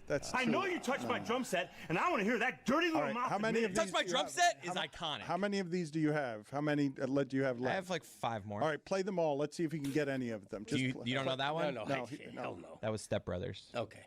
Okay, here's the next one. I'm funny how? I mean funny like I'm a clown, I amuse you. I make you laugh. I'm here to fucking amuse you. What do you mean funny? Funny how? How am I funny? Oh, I like that. It's Danny DeVito. I'm close to that one. He plays a lawyer. Yes. Okay. Oh, he does.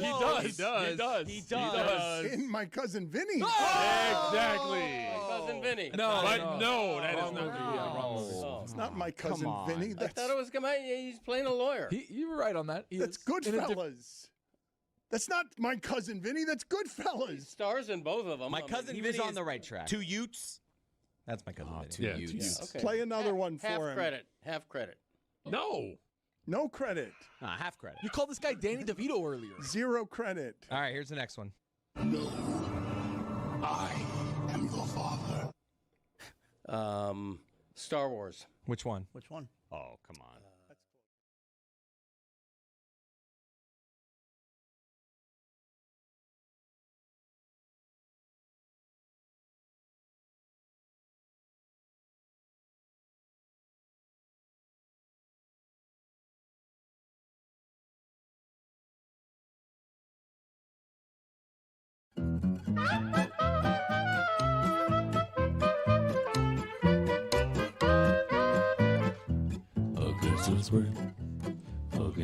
Against the Spread is presented by DraftKings. DraftKings, the crown is yours. Tony, what you got?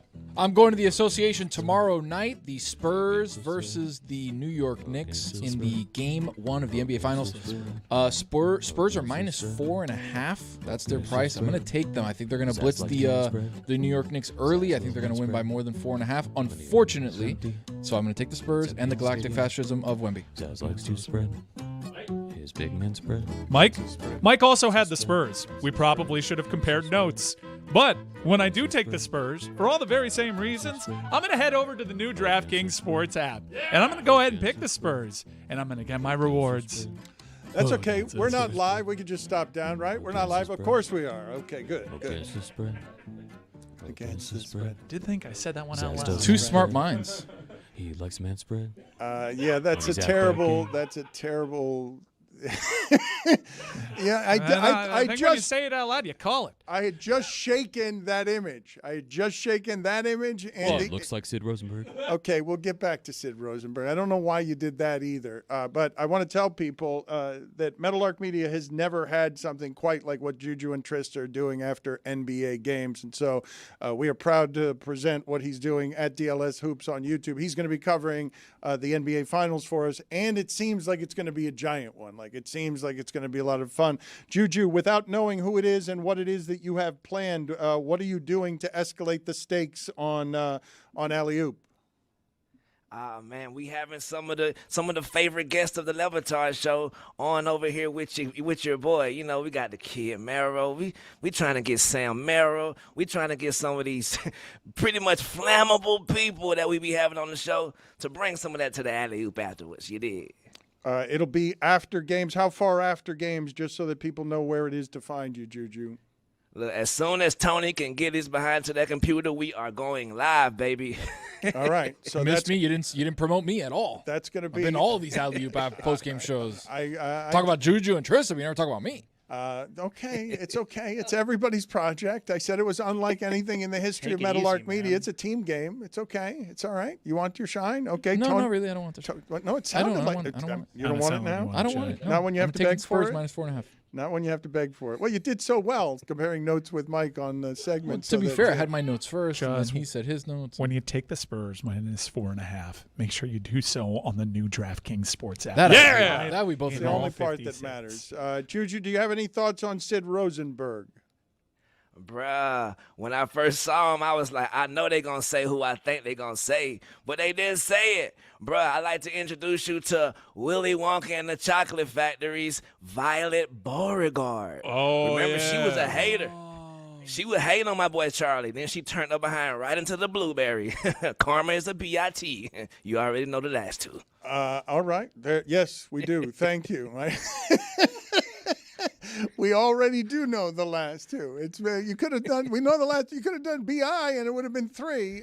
There it is on the screen. That is fully purple. You guys have no more answers though on what might be happening there, because I really do feel okay. Haha. We all talked about it. Also, it's skin color, unlike any I've ever seen on a human being. What's happening there? No answers. Just we're going to throw our heads back laughing. Like when he looks in the mirror, he gets up in the morning, he's like, oh my God, I'm purple. What happened here? He's cornered the market. But what?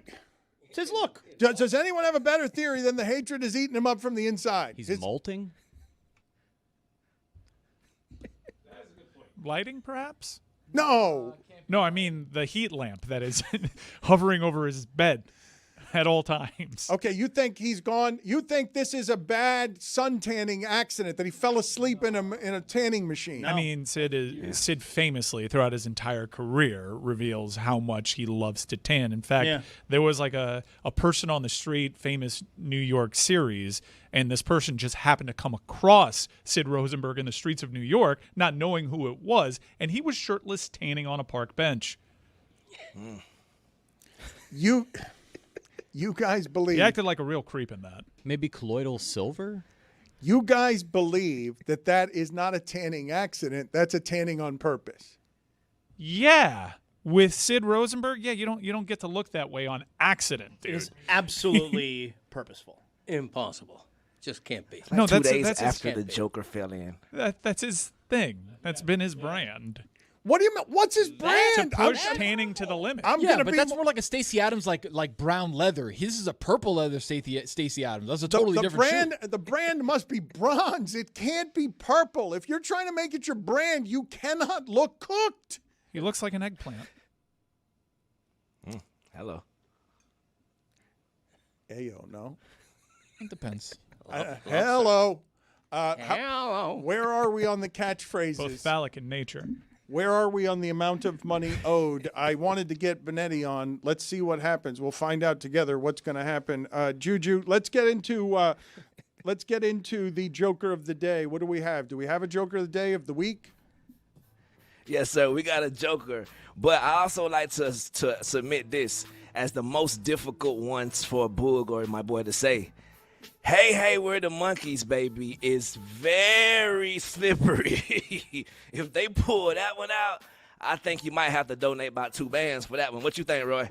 Oh, absolutely. Yeah, you're going to have to up that price, buddy. Exactly.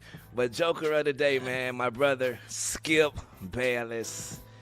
He says on Twitter, no surprise, Stephanie White reportedly out after repeated in-game clashes with Caitlin Clark. Wow. Not saying Whoa. White was wrong, but you can't show up the face of the league on camera. Caitlin obviously wants a favorite of hers from Iowa, Jen Jensen, but no way Jensen can coach both. Caitlin said yesterday her and Stephanie White are close as ever. This is exactly wrong. Even Twitter came in to correct it. Back to you. Well, I wanted to ask you the targeting of Caitlin Clark on the court. Is she less equipped for this than we thought she was? Because generally when you're face of the league type stuff, you're not a liability like that on defense where you're clearly being attacked. Like that's not – face of the league isn't allowed to be that. I mean, it's allowed to be. It's just the fans of hers seem like they're here for the first time. Like, we can criticize sis. Like, she's a basketball player. She's a professional. The same way Jalen Brunson was targeted by the Hawks. The same way James Harden was targeted by the Knicks. They're targeting her right now because she could use a little oil in her joints on defense. It's nothing big, nothing bad. It's just those clashes are just so vivid that you can see, and fans of hers are so loud on the internet that they don't realize, man, this is just basketball. Top 5 list. Do we have one today? Oh, man. Look, bro, I thought the NFL should have Chris Paul'd this A.J. Brown situation with all the news that was swirling and all these little insiders. So I was like, damn, as a Bills fan / Eagles fan, this pisses me off more than anything. I haven't hated a team like this moving forward in a minute. A.J. Brown, public enemy number 1. So I got a top 5 teams that I hate. I don't give a damn. OLI, the Oklahoma City Thunder. Unfortunately, it's been a bad couple months for them Files. How did that happen? That really happened to people, huh? Like that, the style of play was so maddening that people turned on the champions. Simple as that. Mm-hmm. It was just bad. It's hard to watch because they don't have to do it. It's like seeing Superman flop. It's like, bro, what are you doing? What are you doing, Homelander? Get your behind up and be tough. Next OLI, I have no rhyme or reason for this. The Washington Nationals. I don't know. I don't get it. I love that. An irrational hate for the Nationals that he can't explain. You don't even know. Can you name any Nationals? It's a spaghetti W. I just don't like it. Right. I remember they had a Rendon situation, and I washed my hands. That's it. Number 5. On Rendon, they won the championship that year. And they didn't have to pay him. He doesn't have to explain his clearly irrational hatred for the Washington Nationals. Right. Number 5, and seeing this number 5, I forgot. We didn't mention a send-off into the sun for Russell Wilson yesterday, joining CBS, hanging up the cleats. I didn't even know that had happened. I thought that was an interesting decision he had to make, though. Jets backup or CBS, because everything's fine there. Yeah. The beefcake Scott Pelley got after it. You see that? Well, yeah, of course. Pelley threw down his barbells and said, "Who wants to challenge 60 minutes?" Pelley ripped off his dress shirt, his starch tie. Oh, my God. Number 5, the Wisconsin Badgers. Same deal. I don't know. All of hate them? your W. All of them? Yep, all of them. The girls softball, the men's basketball. All of them. Speaking of, Texas Tech softball right now is must-see appointment television, no matter who you are. You have to watch them. Every game is spectacular. Number 4, the Milwaukee Bucks. Get out of my face. Especially after this year with this whole Giannis situation. I don't like you ever since you had the big dog. Get out of my face. Number 3, Duke. Spelled D-O-O-K. Get him out of here. Number 2, after yesterday and A.J. Brown, the New England Patriots. Oh, no. I don't like it. Vrabel, I'm so sorry. You're a good guy probably, but unfortunately we had a bad introduction. And the last one, number one team, no matter what, I don't care what happens to Earth, I still will hate them, the Utah Jazz. No matter what. But why? No words. But why? Just on Okay, principle? because it was on principle. And when I was a kid, there was thousands, seemed like hundreds of thousands of people in that arena that was mad at Michael Jordan. How can you cheer for John Stockton and not cheer for Michael Jordan? What's up with this lady in the front row? I don't like it. Get him out of here. Oh, that was your introduction to how secular Utah can be? Exactly. I was a young boy, and I was like, I don't like it. Also, the mailman had that thing. Yeah, that was problematic. Well, there's that, but I don't think that's what Juju was talking about. Yes, there's mail. You can add it. I mean, Stockton had his thing. And when Stockton later in life, also problematic. We love Stockton. Not nearly as. I mean, agreed. We'll get to the polls in a second, but before we do that, Juju, I wanted to interrupt your poll doing because I'm sorry for the phrasing of that. Tony had a story involving his pool guy. And I didn't want to leave today without getting to that story because I don't know what happened with the pool guy. But, Cody, when I just generally say there's a story involving the pool guy, doesn't everyone's mind go to something nefarious or dangerous that the pool guy is trying to sniff around during the daytime around wives and others?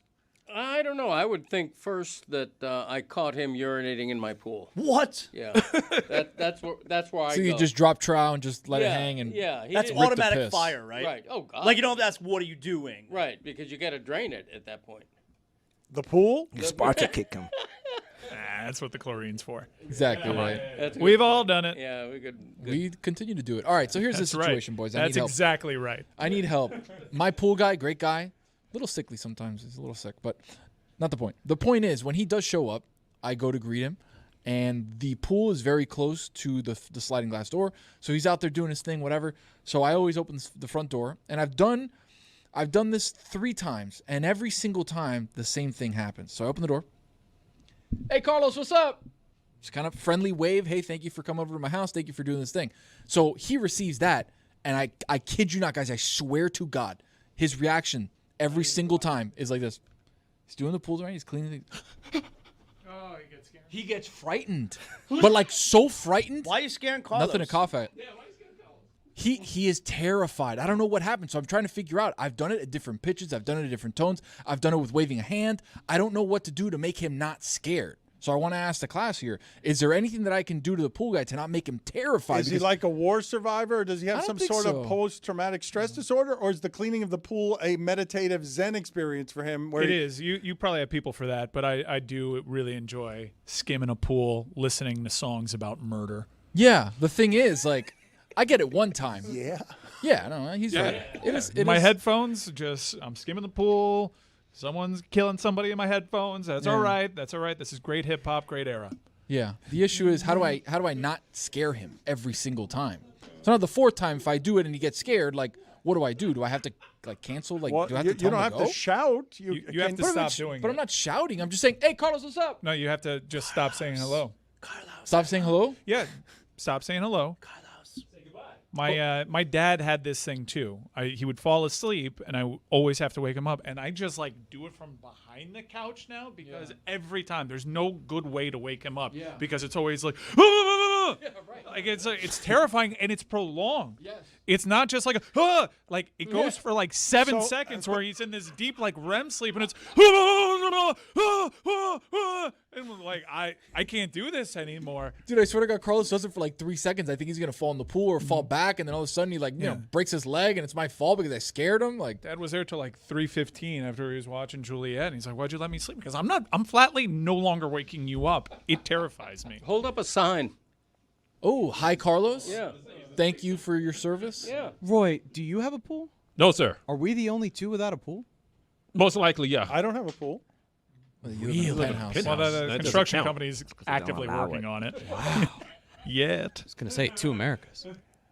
3 Americas. Juju, do you have some poll questions for us to update, please? Yes, sir, man. Do you know what a cuck is? 91% of the audience says yes, they do. Can we go back here for just a second, real quick? I felt like the the questions Cody was asking made it seem like he was disguising that he didn't know what we were talking about. Was I the only one who thought that? I think he knows what a cuck is, but he doesn't understand the significance of people sending me the chairs. But when we explained to him that you're being accused of being a cuck, and why that's shameful. Right. I think he knows that. I don't think he understands. I don't think he chair. does. The part I'm alleging is that because he doesn't know, it seems easy to understand why it is that would be something if you understand what a cuck is. We could ask him. Yeah, but he keeps lying about it. I'm not lying. I'm not going to take a quiz. Exactly. Well put. Maybe he does know what a cuck is, but he doesn't know the process and procedure of being a cuck. Do you know what a cuck chair is? I've never heard the phrase cuck All right, so chair. a cuck chair is where Zaz would sit down while he watches someone have sex with his wife. Okay. That's a specific chair? Yeah. Often, not a specific like, if chair, you go to a any hotel and you see like a chair in the corner, Right. that is commonly referred to as the cuck chair. Why is this I chair didn't know just that. here, I didn't like, know that. sat in front of a bed? What is this person watching? Right. Clearly, their significant other having sex with someone else. Clearly. Okay. So the cuck command center. Yeah, it was like a desk and a chair behind it, and it was facing the bed.